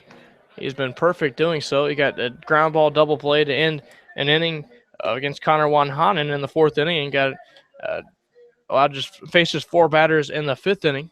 Did allow a single, but got everyone else out. But he'll be ready on for his next inning of work. Before we give you that, we'll go ahead and start with the scoreboard brought to you by Palmer Bar, starting with the Alaska Baseball League. In the first game of a doubleheader in Fairbanks, make that. Everett Merchants 6, Alaska Gold Painters 3. Everett takes another one from this Alaska baseball team. Matsu Miners again leading this one 3-0 here. Peninsula Oilers at home lead at 8-0 over the Seattle Suds. That's in the 5th inning, in the bottom of the inning. Anchorage Bucks 4, Anchorage Glacier Pilots 1 at Mulcahy Field. That's in the bottom of the 5th. It's a pitch taken low for a ball, on a fastball, and ahead in the count now is Tyler Wolf, the shortstop. Gold Painters 2, Merchants 0. Bottom of the 4th inning at Groudon Memorial Park in Fairbanks make that. This one fouled away, a 1-ball, 1-strike count to Tyler Wolf. Wolf today singled and scored a run in the 2nd inning, also flew out to center field. The line and the fire on the 1-1 pitch. Line drive into right field. That'll fall for a base hit in front of the right fielder, Caden Owens. So starting off the inning is Tyler Wolf with his 2nd base hit of the day. And now with no outs here in the 6th inning and a 3-0 lead, it'll be Caleb Wood. 2 straight at bats. Tyler Wolf has been able to take an outside pitch, go with it, and line it into right field for base hits. Maybe not getting the pitch that he wants to be trying to get the big hit, but when he's not getting that, when they're pitching him away, he knows how to get contact and get that ball into the outfield, and that is very important for this Miners team. Another big base runner, 7th hit of the game for the Miners. And coming set with it again is Wilkes. The square on a bunt. He'll bunt it down the first base line, but it's going foul. So it'll be an 0-1 count on Caleb Wood. Go ahead and give you the scoreboard around Major League Baseball presented by Palmer Bar as well.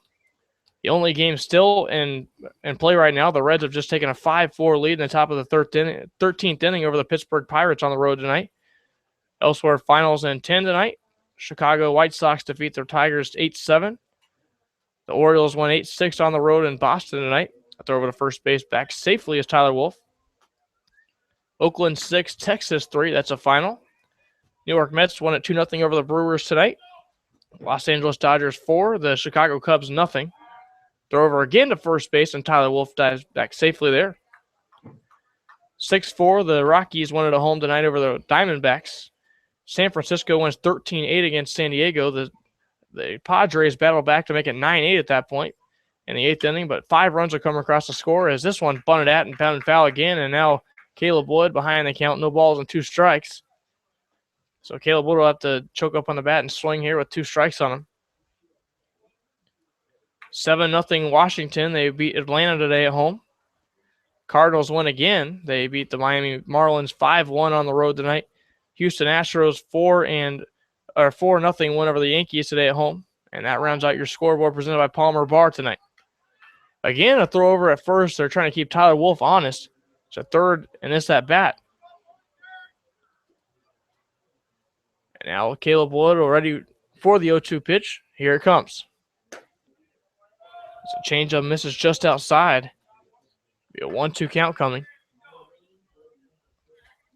Wood today has been hit by a pitch and singled. He's been perfect on the day.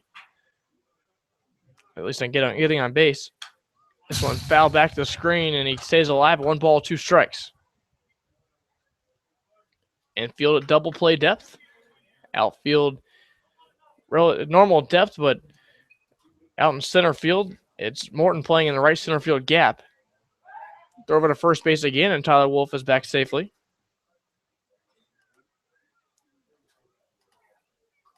So now at first baseman Holt Davis going to say a few words with the pitcher Wilkes. Now he heads back to first base. Wolf has not stolen a base this year, but they're keeping him honest at first base. Here's a pitch. Got him looking on the slider, and Caleb Wood not happy with the call. He heads back to the dugout, but a strikeout looking of Caleb Wood. It's the first time he's been retired today. And now with one out here in the sixth, still a runner on first base. And it'll be the top of the order in Brick Paskowitz. Wilkes, one of his best pitches of the night, wanted to go inside with that one and hit Mog's glove perfectly that time. Surprising Caleb Wood, as it just caught the inside corner and struck him out. So here's Brick Paskowitz now. Bunch of this one has popped up, and behind the plate it'll go foul. Paskowitz today has reached base once or twice, make that. He singled and drove in 2 in the second inning. Also walked in the fourth. First inning grounded to the first baseman. Now a runner on first. For him with an 0-1 countdown with one out is the throw over to first base again, and Tyler Wolf kept honest at first. Braxton Wilkes very concerned with Tyler Wolf at first base right now. Coming set now. Here's a delivery. Slap foul out of play. It'll be an 0-2 count. It'll be one out here and a double play at depth again.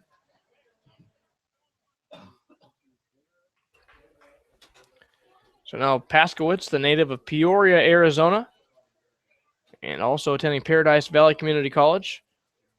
And this team's closer as well. He'll dig back in. Takes a slider that misses way outside. It'll be a 1-2 count on him now. Been a part of several double switches in this season, which has enabled him to come in and pitch after being able to hit as well. An asset for this Miners team in both facets of the game.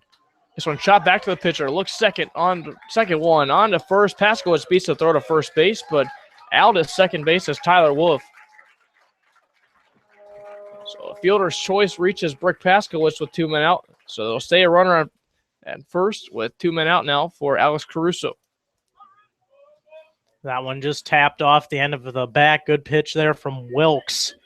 Was able to get that grounder, but initially on any ground ball in the infield, it's going to be a tough play to try and double up Paskowitz with how much speed he has. So good hustle there. First pitch, a fastball on the outside edge for a call strike to Caruso.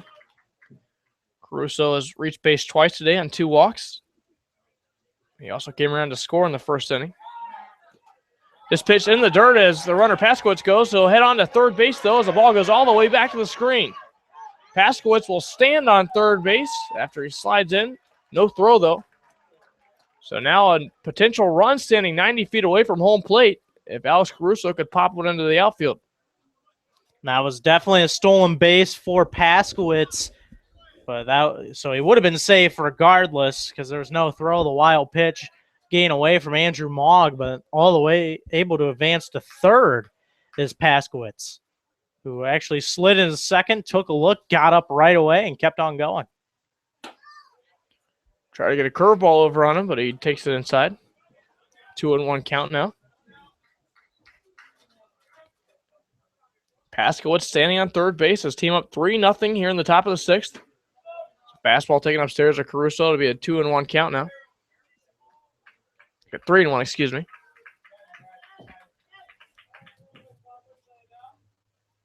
Here's a 3-1. That one taken outside again, and Caruso will walk for the third time. 5-pitch walk drawn to him.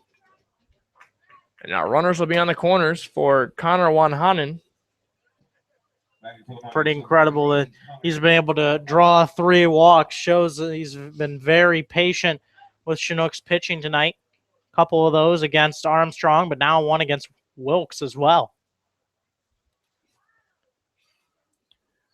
Connor Wanhanen looking for his first hit as a Miner. It's been up to the plate 3 times today. Has reached base on an error today as well as a fastball taken way outside for a ball.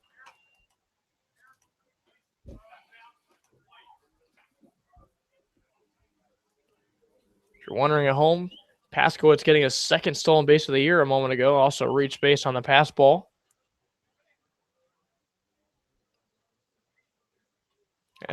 Chris Beck going to have a chat here quickly with Wilkes. Trying to make sure everyone's on the same page. 2 men out, trying to keep the game right where it's at. 3-0. The Miners are on top. They scored all their runs in the first 2 innings. Trying to cash in here with runners on the corners and 2 men out. The freshman of the year in the Big 12 will be at the plate with a 1-0 count now. Also yesterday, again, named to the College World Series All-Tournament team. A lot of talent for the man from TCU. Here's a pitch. Slow curveball gets to the edge. It's going to be a 1-1 count on him now.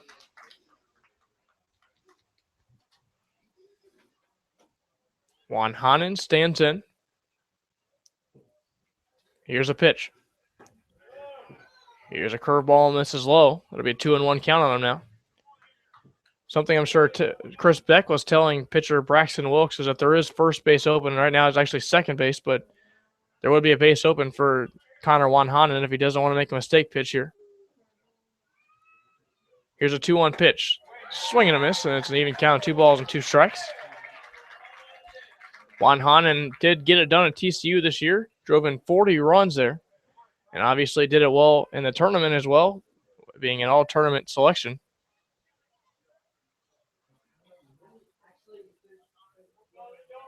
So Wilkes comes set, ready with a 2-2 pitch. Here he comes.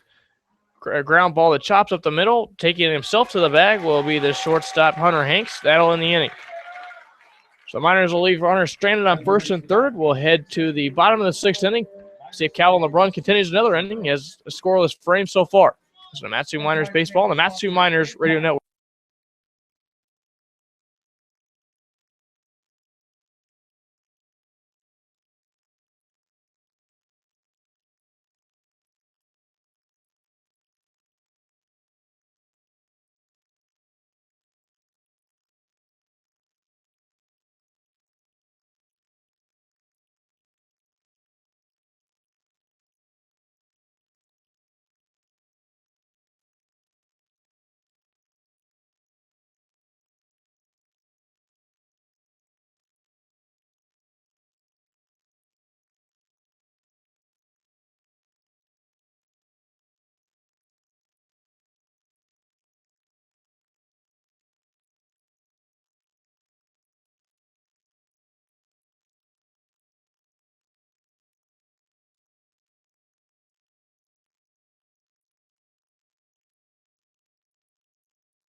Heading to the hill for the 6th time tonight is Calvin LeBrun. So far has not allowed a run, has allowed 5 hits, but has also struck out 7 batters on 2 walks.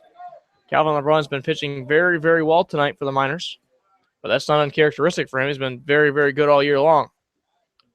First pitch taken low on a fastball to Holt Davis. Davis struck out swinging twice. He's been 2 of the 7 strikeouts for LeBrun tonight. LeBrun will wind and fire. Swing and a miss on a slider here. Had him way out in front, and Holt Davis behind even on the count, 1 ball, 1 strike.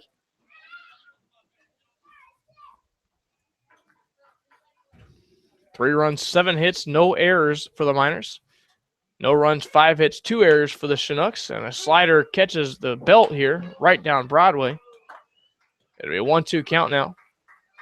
That was a pitch that ended up right down the middle, but started way outside and up. The whole Davis didn't think it had a chance. That shows you how much movement he's been able to put on that slider today. And the pitch is now popped up straight up in the air. We'll see if there's room in foul ground for the first baseman in Juan Hanen. He does make the catch right next to J.J. Hancock, the catcher. So there's quickly 1 man out for Calvin LeBrun. Now 5 1/3 innings for him. Even though that pitch count is starting to get elevated, Calvin, as he's gone on, has really settled into this game. Gave up had that jam in the first inning that he was able to work out of, and ever since then it's been isolated base runners. Always had to work out of a runner on the corners jam, which he was able to do successfully a couple innings ago. But LeBrun has been on his game once again today. He delivered another pitch strike, 0-1 count. This pitch coming here will be number 85 on the night. This pitch, a ball on a slider.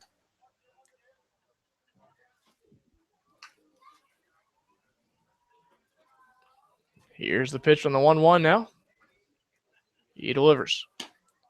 Fastball misses outside. It'll be a 2-1 count now from LeBron. So a couple guys walking around the minor bullpen. Not sure if they're going to get loose or not. We'll have to let you know if that should happen. Fastball fouled away by Caleb Potter. Potter today has popped out to the second baseman Wood and also grounded out to Wood at second base. And he is now even on the count, 2 balls and 2 strikes.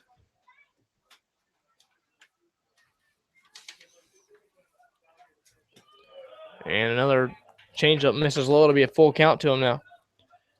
Potter, the 6'3", 200-pound righty from West Virginia. Batted .226 in 36 games with 4 doubles and 4 homers last year. So he grounds this one through the hole between shortstop and the third base back. That's a base hit. Caleb Potter aboard with his first hit of the day. And now with 1 man out in the inning, it'll be David Morton. Morton had the biggest blast of the day for the Chinooks team. He doubled in the right center field gap his last time up. That's an important hit for the Chinooks, trying to somehow get into the head of Calvin LeBron and give him some trouble, which they've not been able to do enough tonight. And they do get a big single there.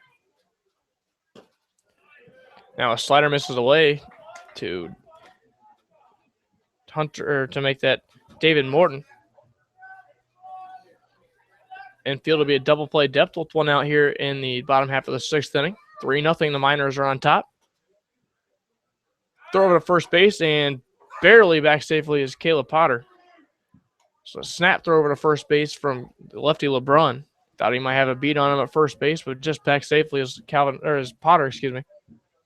Tim Davis making the emphatic call, showing that it was a pretty close play over there. Here's the line, the fire. Ground ball to the second base bag. Hit too slowly, though, unfortunately, for Wood to make the play. So on to second base, goes Caleb Potter. Out at first base is David Morton on the fielder's choice. But the out is recorded. 2 men out now for Calvin LeBron, trying to work his 6th full inning and trying to do so without allowing a run. The ball essentially almost hit Caleb Potter when he was running, not by much. Essentially went between the legs. As LeBron tries a fake pick off to second base, and back safely is Caleb Potter. Now at the plate is Hunter Hanks. He's reached the board both times. He's been up tonight. He walked and reached second base on a stolen base also, and singled his last time up. Swing and a miss on that changeup. Hunter Hanks way out in front of that one. It'll be an 0-1 count. Thank you for listening tonight to Matsu Miners Baseball here on your Matsu Miners Radio Network. I'm Kyle Howard alongside Kevin Peel.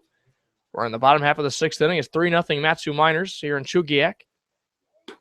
Swing and a miss. And now Hunter Hanks behind the count, no balls and 2 strikes. Calvin LeBron 1 pitch away from getting out of the inning if he get a strikeout.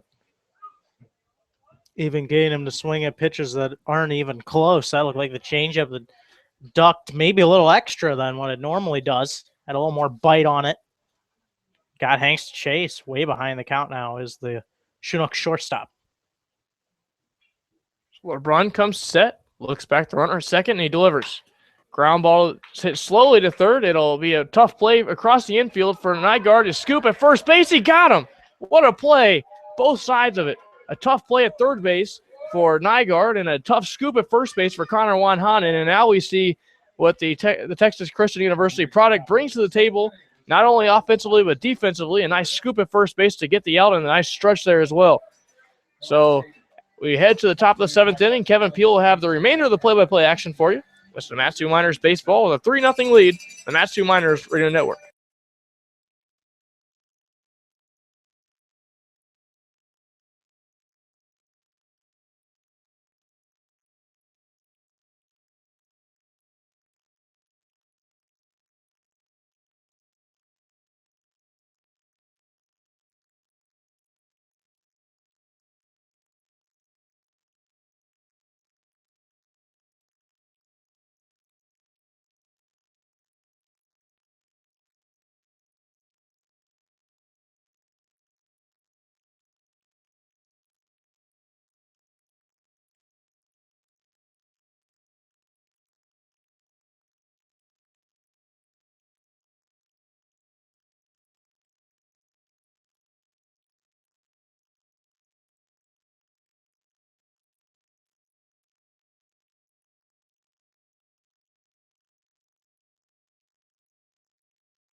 Miners going to see if they can put a chink in the armor for Braxton Wilkes.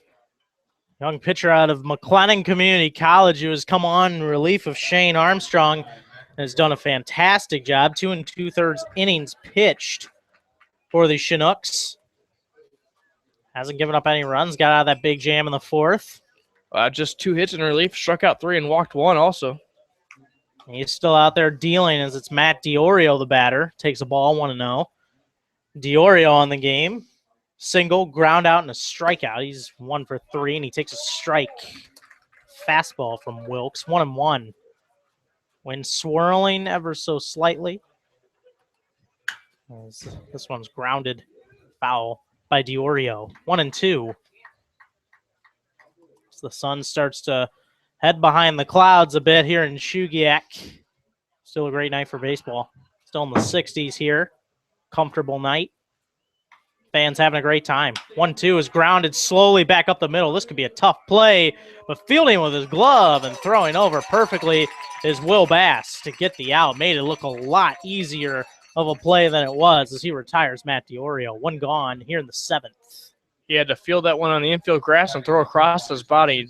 One of the most difficult plays you're going to make as a fielder. So an unbelievable play at second base by Will Bass gets Diorio to lead off the inning.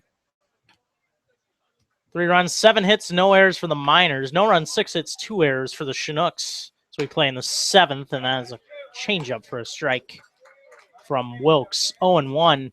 Miners gained their 3 runs in the first 2 innings. And this one lined hard and foul. Niles Nygaard's been pounding the ball all over the yard today. He had the sacrifice fly back in the 1st. Scored Alex Caruso. And also had a pop out and a single. So he is right now 1 for 2 officially. So this one fouled straight back. Stays behind in the count 0-2. Ever Merchants have jumped out back on top over the Alaska Gold Painters in the top of the 5th inning. Looking to sweep that doubleheader today. Ball outside to Nygaard, 1-2. Gold Panthers have been recovering pretty well since that 1-5 start. Got all the way up to 5-5 in the standings. This one grounded. Wilkes going to get to it and throw on to get Nygaard as he didn't let that one get towards the shortstop. Hanks, he did it himself with the glove. Got over to first, 2 gone here in the top of the 7th, and they'll bring up Vance Vizcaino. It's one of those plays where you have to make a spectacular play in order to be able to make it. If he lets that ball get to the shortstop, Hanks, he's going to be safe at first base. But on the same token, he had to make an unbelievable play at first, or onto first base to spin and throw the ball over to first base. And they did get the out. A nice play by the pitcher. 0 for 3 is Vizcaino. Take a slider for a ball inside, 1-0. Ground out, strikeout, and a fly out for Vizcaino, but he lines this one fair down in the left field corner, right over Cromwell's glove. Vizcaino around first. He'll easily get to second. He's not stopping. He's going to third, and he will get there. Vance Vizcaino with a triple here in the top of the 7th to keep the Miners alive. That's hit number 8 of the game, and now J.J. Hancock will have a chance to drive him home. A nice piece of alert base running down the left field line. There was not much urgency, I guess, in left field. Caleb Potter picked it up slowly, kind of just lobbed it in the infield, and alertly seeing that, Vizcaino heads to third base and gets the triple there. First pitch from Wilkes is in the dirt, and Mogg has to scoop it. 1-0 the count. That is the 3rd triple of the season for the Miners as a team. And Vizcaino getting it there. Just when it looked like Wilkes was going to keep on rolling, now he's got to get Hancock here to avoid giving up a run as that one's fouled away. 1-1. If Hancock is able to drive in a run, that'd be the first run allowed all season by Wilkes here in his 5th appearance. Miners were able to touch up Shane Armstrong a bit, who hadn't given up a run all year. Gave up 3 in his start tonight, which he pitched 3 1/3. That one is a strike on the outside corner. Hancock swung through it 1-2. have a chance here to make Wilkes go up his first. 1-2 pitch. And that one fouled back again by Hancock, fighting it off. This was a fastball in the outside corner.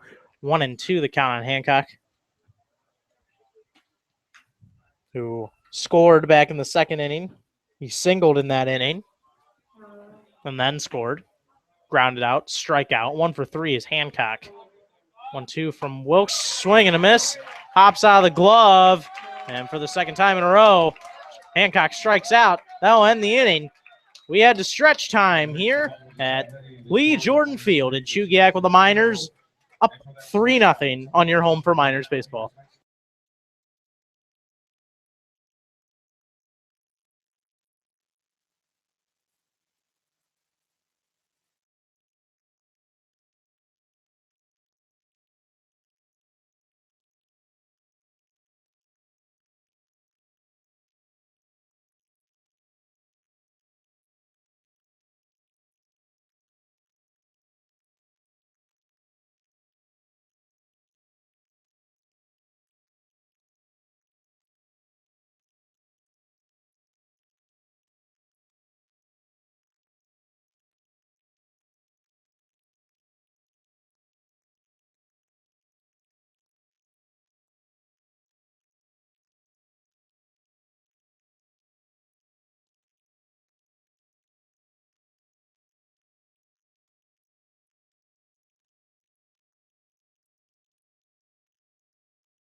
The seventh inning stretch tonight brought to you by the proud ladies at the Cindy Heel Allstate Insurance Agency, located at mile 3 of the Palmer-Wasilla Highway in Midtown Estates. Where you are in good hands, ours. Give us a call or stop in anytime. Cindy, Kelsey, Julie, and Sky are ready to be your trusted advisors.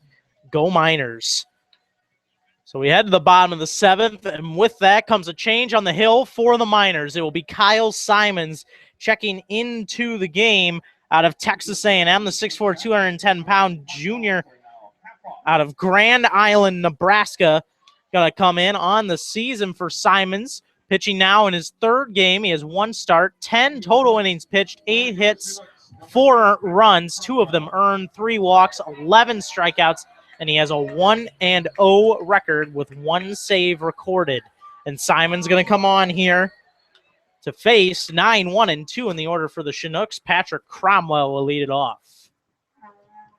First pitch is grounded foul by the Chinooks third baseman, 0-1. So Calvin LeBrun still hasn't given up an earned run on the season, or still just 1 earned run, excuse me. Kyle has a final line for us here in just a minute. That's a ball outside to Cromwell, 1-1. Tonight, LeBrun faces 26 batters. He worked 6 innings, the last 6 hits, 7 runs, 2 walks, and of course, no earned runs, none allowed at all tonight. Another outstanding performance by LeBrun. Ball from Simons, 2-1.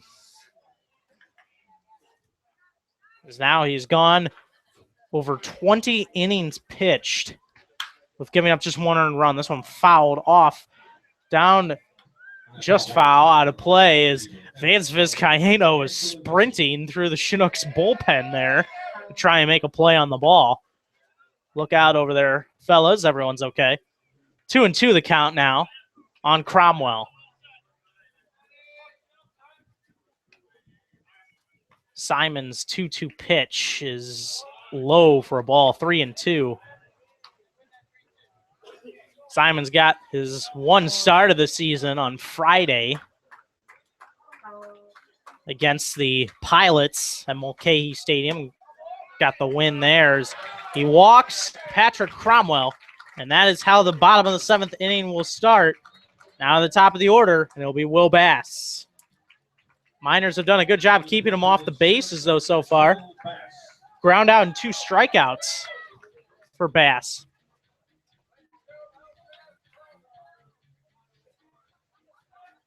Cromwell has a bit of speed at first.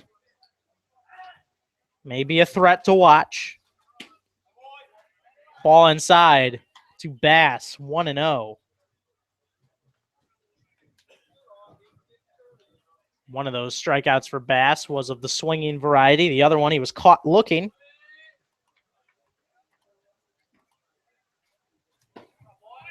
That's a strike, called strike.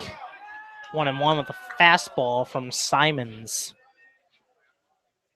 On the season coming in, Cromwell with 1 stolen base. Hasn't been caught stealing, so hasn't really attempted very often either. Does have 1. Throw over from Simons, and he's back in safely. Simons ready. 1-1 to Bass. Is at the knees. Fastball again for a strike from Simons. 1-2. Kyle Simons. 4 pitches in his arsenal. Fastball, sinker, slider, and a changeup. Another throw over to check the runner, and he's back in safely. 1-2. Hancock gives him the sign, and he's ready, and that one misses outside. Hancock wanted that pitch inside, floated outside a bit on Simons. 2-2. Modest lead over there first for Cromwell. Simons takes a look over there and gets him with strike 3 as he throws that sinker right past him. Bass didn't have a chance. 1 gone here in the bottom of the 7th. Nice start here after the walk here by Simons. Simons piggybacking what Calvin LeBrun did, getting a lot of strikeouts. It's strikeout number 8 for the Miners pitching tonight. I'll bring up Matt Ferruto. Walk, single, and a ground out for him. He's 1 for 2. For Bass, the 3rd time he struck it out tonight. And as being a leadoff hitter, a guy with a lot of speed, Miners pitching staff getting it done in terms of keeping a dangerous guy off the base pass. Simons is going to step off, and Hancock will go have a chat with his pitcher. Anytime you're able to strike out 3 batters, the leadoff hitter 3 times, make that, it's been a pretty good day pitching for you. Miners spend their mornings lifting, running, and staying in shape by visiting the Alaska Club. Visit them in Anchorage, Eagle River, Fairbanks, Juneau, and the Matsu Valley. Visit www.thealaskaclub.com. Ferruto's in the box now. Simons is ready. He's going to throw over to check Cromwell, and he's back in safely. Still no first pitch to Ferruto yet. Double play depth. Our Wolf and Wood. That one in the dirt. Nice stop by Hancock. Sinker went a little low on Simons. 1-0.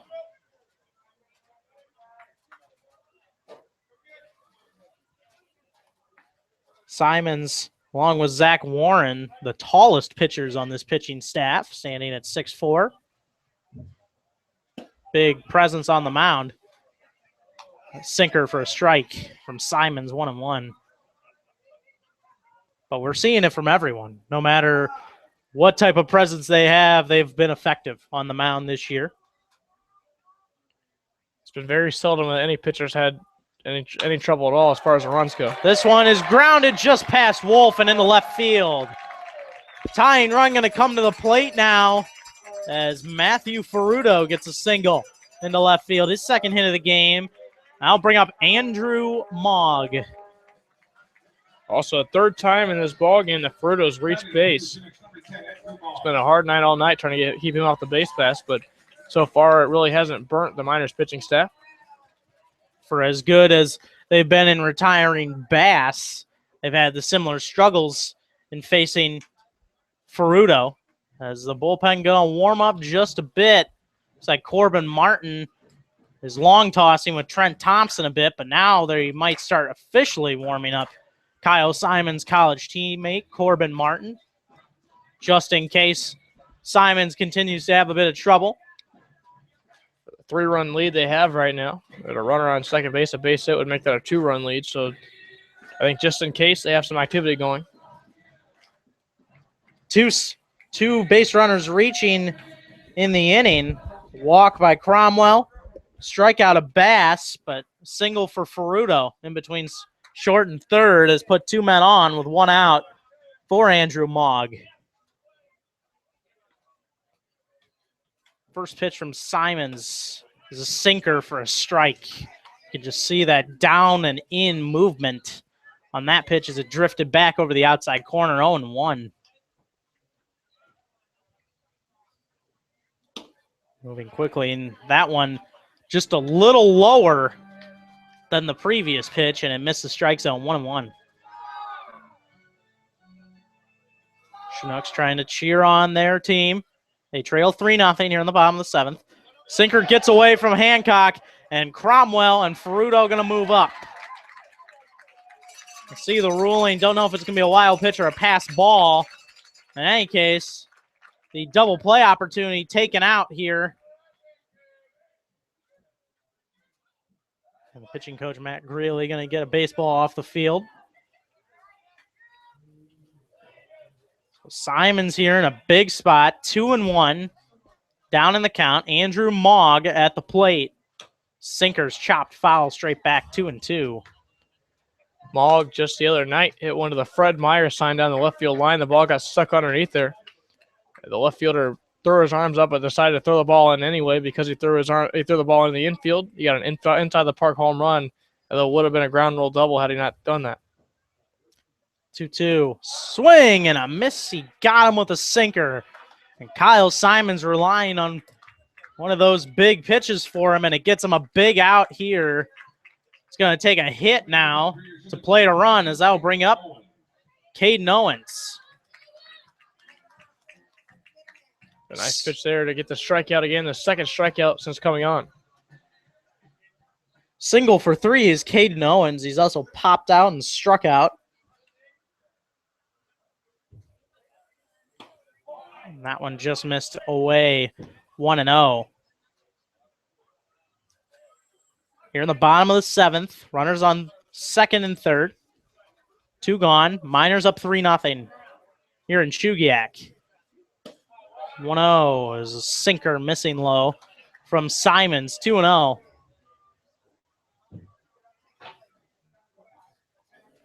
There's a base open just in case he falls behind Caden Owens, who's been a really hot bat for the Chinooks team. With Holt Davis standing on deck, he struggled today. That one's in the strike zone, 2-1. That looked like a changeup that time.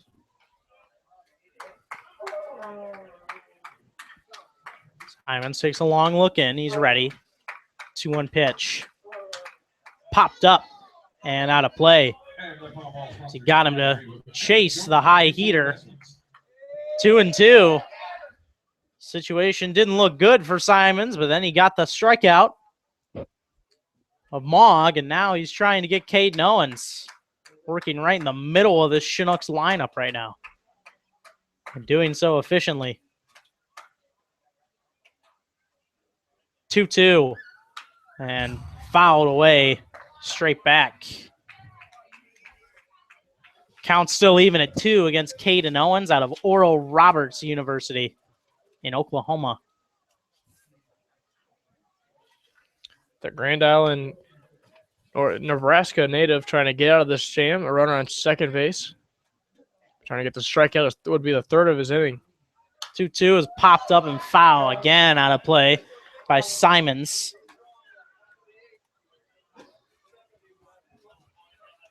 So Simons having a little issue trying to retire Caden Owens. Stayed ahead in the count, though, throwing strikes. He's ready. And here's the pitch, and this one fouled off in about the same spot again. Trying to get him with that sinker low and away, and Owens fighting it off once again. Turning into a long at bat for Simons, who's now at pitch 25 of the inning when that next one crosses the plate.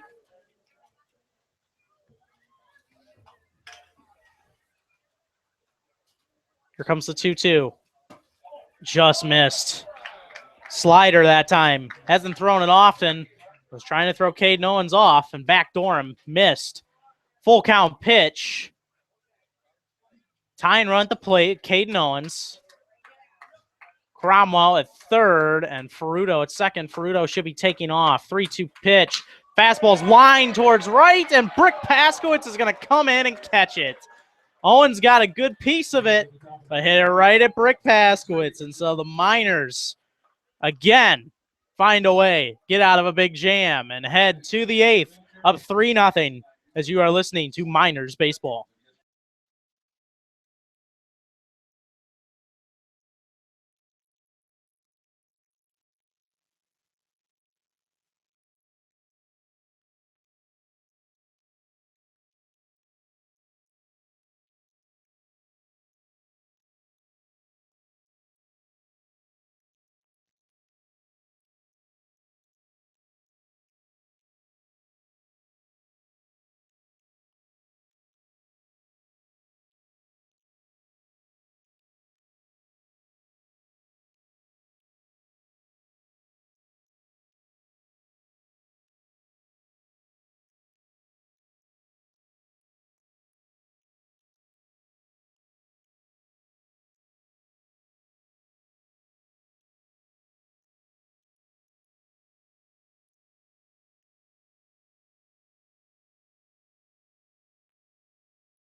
For up-to-date scores, schedules, rosters, and much more from around the ABL, visit www.alaskabaseballleague.com, your home for everything ABL. Miners gonna bring to the plate in this inning, 8, 9, and 1 in the order. Tyler Wolf, Caleb Wood, and Brick Paskowitz. Once again facing Braxton Wilkes, who has kept his team in it and alive. As his offense just a couple minutes ago had the tying run at the plate with Caden Owens, but Kyle Simons got himself out of his own jam, got him to line out to right to end that threat with no damage done. Missing low is that one, 1-0, and he'll fly this one to center. Backing up is Morton, now moving just a shade to his left and making the catch. One gone here in the top of the 8th. And now Caleb Wood going to be the batter. Tyler Wolf's been hitting the ball very solidly all night long. Had 2 hits coming into it, and that ball hit pretty well to center field as well. Caleb Wood, 1 for 2. I'll take that one outside from Wilkes. 1-0. Single. A strikeout for Wood. He was hit by a pitch in the first. Popped up into foul ground. Holt Davis going to range to his left and make the catch. Pretty much right next to first base. Just a couple pitches, and Wilkes continues to set down these Miners. 2 gone in the top of the 8th. Now 4 1/3 innings work for him in just 3 hits, 4 strikeouts, and a walk. Talk about getting it done in relief tonight. He has certainly done that. 3 runs on 8 hits, no errors for the Miners. No runs, 7 hits, 2 errors for the Chinooks. Curveball and missed low. 1-0. Braxton Wilkes doesn't just do his damage from the pitcher's mound, though. As this one lined to center, Morton's going to have to hustle, and it's going to drop in. A base hit. It's going to be Caleb Potter, the left fielder, that actually comes in to field it. It was into left center field, dropped in between Hunter Hanks, Caleb Potter, and David Morton. It's a single for the Miners, their 9th hit of the game, and they have a 2-out base runner for Alex Caruso. Paskowitz continues to add to the stellar over 400 batting average, a 2nd hit of the day. It drove in 2 runs. Also walked once today. Just what you want from a leadoff hitter. Caruso was going to show bunt, pulled back, and took a fastball outside for a ball, 1-0. Caruso was reached on 3 walks and was also retired in a fielder's choice situation back in the 2nd. 0 for 1 officially. This one chopped back to the mound. It'll be an easy play. He'll flip on and retire Caruso. So Wilkes keeps on going, gives up a hit, but the Miners go quickly. We head to the bottom of the 8th, but the Miners ahead 3-0 over the Chinooks. You are listening to Matsu Miners Baseball.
New pitcher for the Miners, as it will be Kyle Simon's college teammate Corbin Martin, the righty, 6'3", 190-pounder from Texas A&M in Cypress, Texas, coming on to the hill. So Simons pitches an inning of work in relief of Calvin LeBrun. Does give up a bit of a jam, but ultimately wins it and gets out of it, giving up no damage. And so Corbin Martin coming in with 5 innings pitched.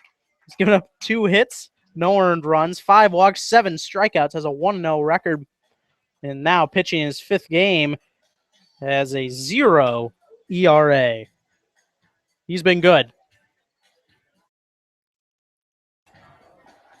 He's been very good on the hill now. Ball low as he'll face pinch hitting Michael Staudinger. Playing the numbers game, the skipper, Jordan Vieira. That's a strike, 1-1. Throwing the fastball by him. Staudinger had the night off till now. Takes ball outside, 2-1. Staudinger was 0 for 4 with a strikeout last night. The Chinooks lost to the Pilots. And Martin misses outside. And 3-1.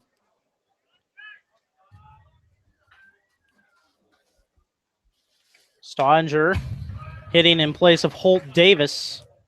That one fouled straight back. Wanted more of the lefty-righty matchup. Originally, when Calvin LeBrun was getting the start, they put the righty Holt Davis at first base. Staudinger lines this one hard foul, but with the arms change, decided to go to the lefty Staudinger here. Full count now on him, 3-2. Chinooks trying to play comeback here in the bottom of the 8th, down 3-0. And that's a curveball from Martin, fouled out of play. Still full count. Staudinger has driven in 6 runs this year and a 245 clip. He'd certainly like to add to that batting average right here at the base hit. 3-2. Fouled back again by Staudinger. He keeps fighting. Good battle between Martin and Staudinger here. Playing in his 15th game now. 12 hits and 49 at bats. He's driven in 6 RBIs on the season. No home runs, 2 doubles. This one back up the middle and past the glove of Tyler Wolf and into center field. So the Chinooks get a big hit to lead off the 8th, just like they did get a base runner to start off the 7th inning. Now I'll bring up Caleb Potter. Caleb Potter on the day. Popped out, grounded out, had a single back in his last at bat in the 6th. Hard fastball from Martin. That one had to be pretty high on the radar gun. Infielder moved to double play depth now, trying to set up the first 2 outs of the inning for Martin. This one grounded in between short and third, but Nygaard gets to it, throws for 2 on to first, and got the double play. Off the bat, looked like it was going to be a single, but Caleb Potter had to try and hustle it out. A great play by Nygaard, got it to Wood quickly, who flipped on to Juan Hanen at first, and Potter was out by half a step or so, so just like that, the Chinooks threat is quelled for now. With 2 outs, slider runs inside on another pinch hitter for the Chinooks. As David Morton being pinch hit for. Double play, exactly what Martin was talking about, but it's been web gym after web gym at third base tonight for Niles Nygaard, and on the other end by the first baseman, Juan Hanen. One way up and in for a ball, 2-0.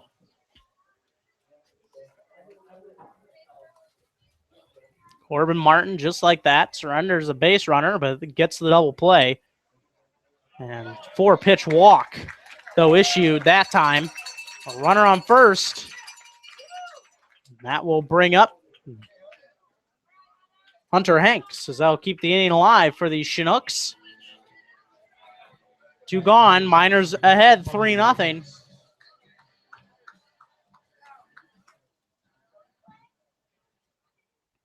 Martin looks in.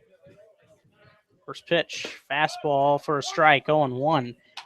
Martin, a 4-pitch pitcher, fastball, curve, slider, and a changeup. Fastball is the solid velocity behind it. 0-1, that one. Another fastball, fouled straight back, and quickly behind in the count is Hunter Hanks, 0-2. Runner on first. Miners up 3-zip. Martin does have a good job of mixing his pitches around as well. You'll see him use all 4 pitches throughout an inning. It's not – he doesn't have really one go-to pitch. He uses a lot. He uses almost all of them.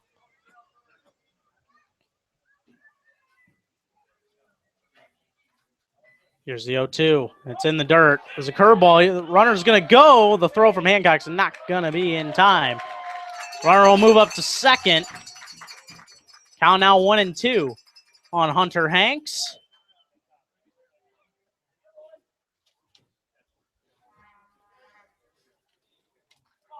It's Jacob Brobst over there, pinch hit. Got a 4-pitch walk. And now stands on second. Coming in, he got the night off. The leading average on this team with 324. Hasn't driven in any RBIs, but 11 hits and 34 bats for Brobst. Good for a 324 average. 1-2. Got him with the slider that time. It was Corbin Martin who rung up Hunter Hanks. So he gives up 2 base runners, a walk and a hit, but gets out and ends the threat. We head to the 9th with the Miners ahead 3-0 on your home for Miners baseball.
Braxton Wilkes pitching almost the equivalent of a start here as he's going to look to finish out this 9th. If he can, he would be up to 5 2/3 innings pitched in relief.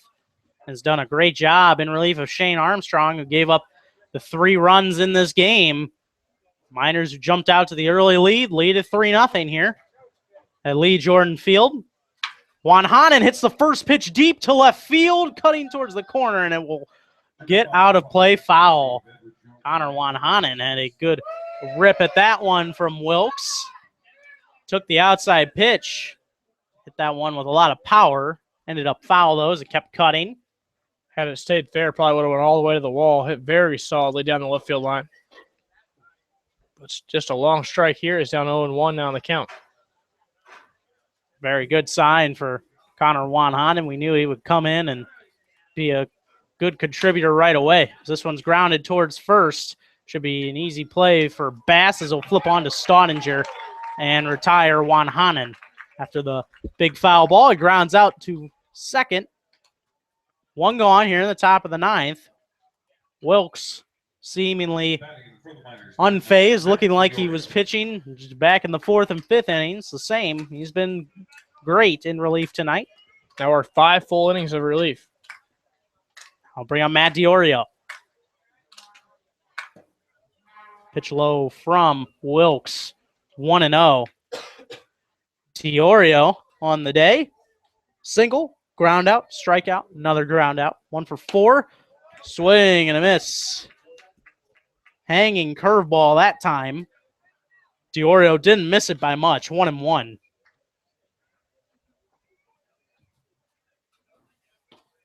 That one missed low. Same pitch. That breaking ball, 2-1. Count on Wilkes.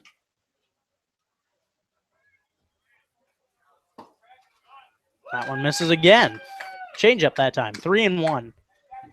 So Jacob Brobs to just pinch hit in the bottom of the eighth, moves to center field. So Morton out of the game, and Staudinger comes in for Holt Davis. Will stay in the field as well. DeOrio pops this one up into foul territory, and it will land out of play.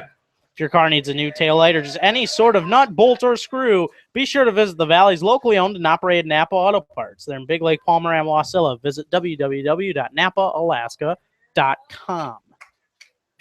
And the official sponsor of our broadcast is Napa Auto Parts. Pre-game and post-game show. This one line into right. Base hit for Matt DeOrio. He gets hit number 2 of the game. Miners down to double digits with hits. They have 10. Looking to get an insurance run or 2 in this 9th inning off of Wilkes. Now with 1 out, it'll be Niles Nygaard. Nygaard had success at the plate today also. He has singled once. He's one of those 10 hits, and also has had a sac fly to deep left with the bases loaded in the top half of the first inning that played the first run for the Miners. First pitch from Wilkes is lined towards the gap. Brobst is on his horse. He's not going to get there. DeOrio's around second. He will come around third. As into second goes Nygaard. The throw is not going to come in, and Niles Nygaard, his second RBI of the game, plates a big insurance run here in the 9th. He takes the first pitch off Braxton Wilkes, and that's the first run given up of the season for the Chinooks pitcher, Braxton Wilkes, and it was on an RBI double to left center field, the 11th hit of the game for the Miners. They're on the board again. They lead 4-0 now in the 9th. That's what happens sometimes when you play the shift to right center field, the late shift. And he took it right to the left center field gap, really hit it a ton. Nygaard gets the double with the RBI. That shift did burn him that time as Vance Vizcaino will step in. Another RBI situation. Nygaard, his second RBI of the day. Also on the season is his third RBI of the season. 1-0 pitch from Braxton Wilkes. Fastball, and he threw it right past him. Vizcaino didn't miss that one by much. Vizcaino, the outfield prospect out of Stetson, been drafted 3 times already in his young career. Loves college, too. Getting more experience in the game. Try and groom himself for the big leagues. Curveball grounded back up the middle. They're going to catch Nygaard in between second and third, so Vizcaino going to reach. Making the tag is Wilkes by himself, as he, unassisted, retires Niles Nygaard. 2 gone now in the 9th. Now bring up J.J. Hancock with Vance Vizcaino on first. Fielder's choice. This is how Vizcaino will reach. Batting for the Miners, number 5, J.J. Hancock. Hancock on the game with a single, ground out, 2 strikeouts, 1 for 4. It was a bunt single, and he ended up scoring back in the 2nd. Swing and a miss. Challenging him with the fastball was Wilkes, and he threw it right past him, 0-1. Wolf standing on deck. Rick Paskowitz warming in the bullpen for the Miners. It is not a save situation now, though. Taking a ball inside as it almost hit him is J.J. Hancock, 1-1. That will be decision time for the skipper, Ben Taylor. Stick with Martin or go with Brick Paskowitz, even in the non-save situation. Fastball up and away from Hancock, 2-1. Chinooks trying to avoid dropping 2 in a row after winning 8 in a row. These teams playing 6 straight times in the Miners book. Breaking ball was hanging, and he fouled it off, did Hancock, 2-2. Now, this is part of a really, really long stretch for the Chinooks, playing their division rivals, the Pilots and the Miners. And this after traveling up north as well. This one lined towards second base. Going to be an easy play for Bass, as he'll flip on to Staudinger to retire the side. So this will be the last chance for the Chinooks, going to the bottom of the 9th. Miners add 1 on an RBI double from Niles Nygaard. They lead 4-0 on the Miners Radio Network.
Looking for ways to get closer to the Valley's team? Now you can. Like the Matsu Miners page on Facebook. You can also follow them on Twitter at ABL Miners. Get more connected with your Miners today. And so Brick Pasco's going to come on and pitch here in the bottom of the ninth as they lead 4-0. Here in the bottom of the ninth, 11 hits for the Miners, no errors. Chinooks with 8 hits and 2 errors in this one. And so it'll be Cromwell, followed by the top of the order for the Chinooks. First pitch from Brick Paskowitz is grounded towards second. Should be an easy play for Wood. Flips to first and got him by a couple steps. Just like that, Miners get 1 down here in the bottom of the ninth. Now Will Bass will be the batter. It's been a rough day for Will Bass. Ground out, 3 strikeouts. Not definitely a typical day for Will Bass of the Chinooks. Guy that's very good at getting on base, whether it was a hit or a walk. First pitch is outside for a ball from Paskowitz, 1-0. Entering the game out in right field also, Chris Hall taking over for Brick Paskowitz on the hill now. Popped up and out of play. No play on it from the Miners fielders. Paskowitz, entering his 7th game of the season, has pitched 5 2/3, has given up 3 hits, 6 walks, no earned runs, 3 strikeouts, 1-0 record with 5 saves. No save situation here, though. This one grounded down the line, and Tim Davis, the base umpire, going to call it foul as Will Bass slowly turns around and heads back to the plate. It's been one of those days for the Chinooks leadoff hitter and second baseman. 1-2, 1 out, bottom of the ninth. Miners, after getting an insurance run in the top of the ninth, have made this a non-save situation for Brick Paskowitz, leading 4-0 here at Lee Jordan Field in Chugiak.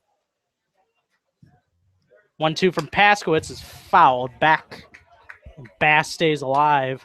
1-2. Of course, Hall out of the University of Tennessee. So Miners pulling another double shift here to put Paskowitz into the pitcher's role and move Hall to right. Swing and a miss. Got him again. Bass is running down the line, and he will be called out. No tag was necessary or throw was necessary. Bass running just in case. Not the worst idea. And now there's 2 outs, and I'll bring up Matthew Ferrudo. Just not Will Bass's night. It's probably a night you like to forget. This is the 4th time he struck out tonight. Ferrudo going to be the last chance for the Chinooks as the Miners now are looking to move to 5-0 this season against the Chinooks and 3-0 in ABL play. And they can do that with Brick Paskowitz retiring Ferrudo here. That's a strike. 0-1. That was a slider from Paskowitz. Miners bullpen, solid once again in relief of Calvin LeBrun. Swing and a miss fast on the fastball from Paskowitz, 0-2. LeBrun went 6 solid innings, gained himself out of a couple jams. Still has only given up the 1 earned run on the season. Simons pitched the 7th, got himself out of runners on 2nd and 3rd jam with 1 out.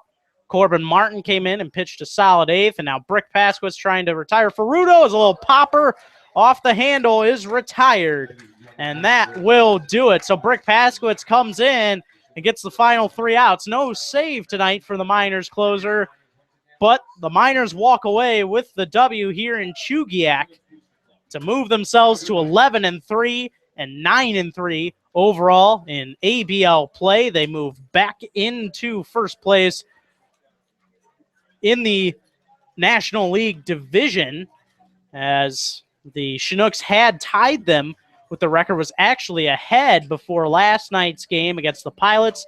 But the Chinooks fall tonight. They now drop their 2nd consecutive game to fall to 8-4 and 9-6 overall. Calvin LeBrun getting the win tonight. Shane Armstrong getting the loss. And it wasn't a bad start at all by Shane Armstrong, but gave up quite a few hits early on in this one, pitched just 3 1/3 innings. Braxton Wilkes came in, pitched a great 5 2/3 innings, but gave up his first run of the year on that RBI double from Niles Nygaard, who it's a tough one to decide, Kyle, but Nygaard and LeBrun have got to be up there on our list for the player of the game in this one. Absolutely, and LeBron, again, is thrown now 20 2/3 innings pitched in his 3 starts this year and has allowed 1 run. That's unheard of, and it's outstanding for him to start the year that way this year. And is again, he's going to get a win tonight. Certainly a good start in the season for him, and got to tip the cap to him for sure for the way he's pitched tonight. Really, Brick Paskowitz on the other end, he pitches tonight to round out the game, but a nice night at the plate also.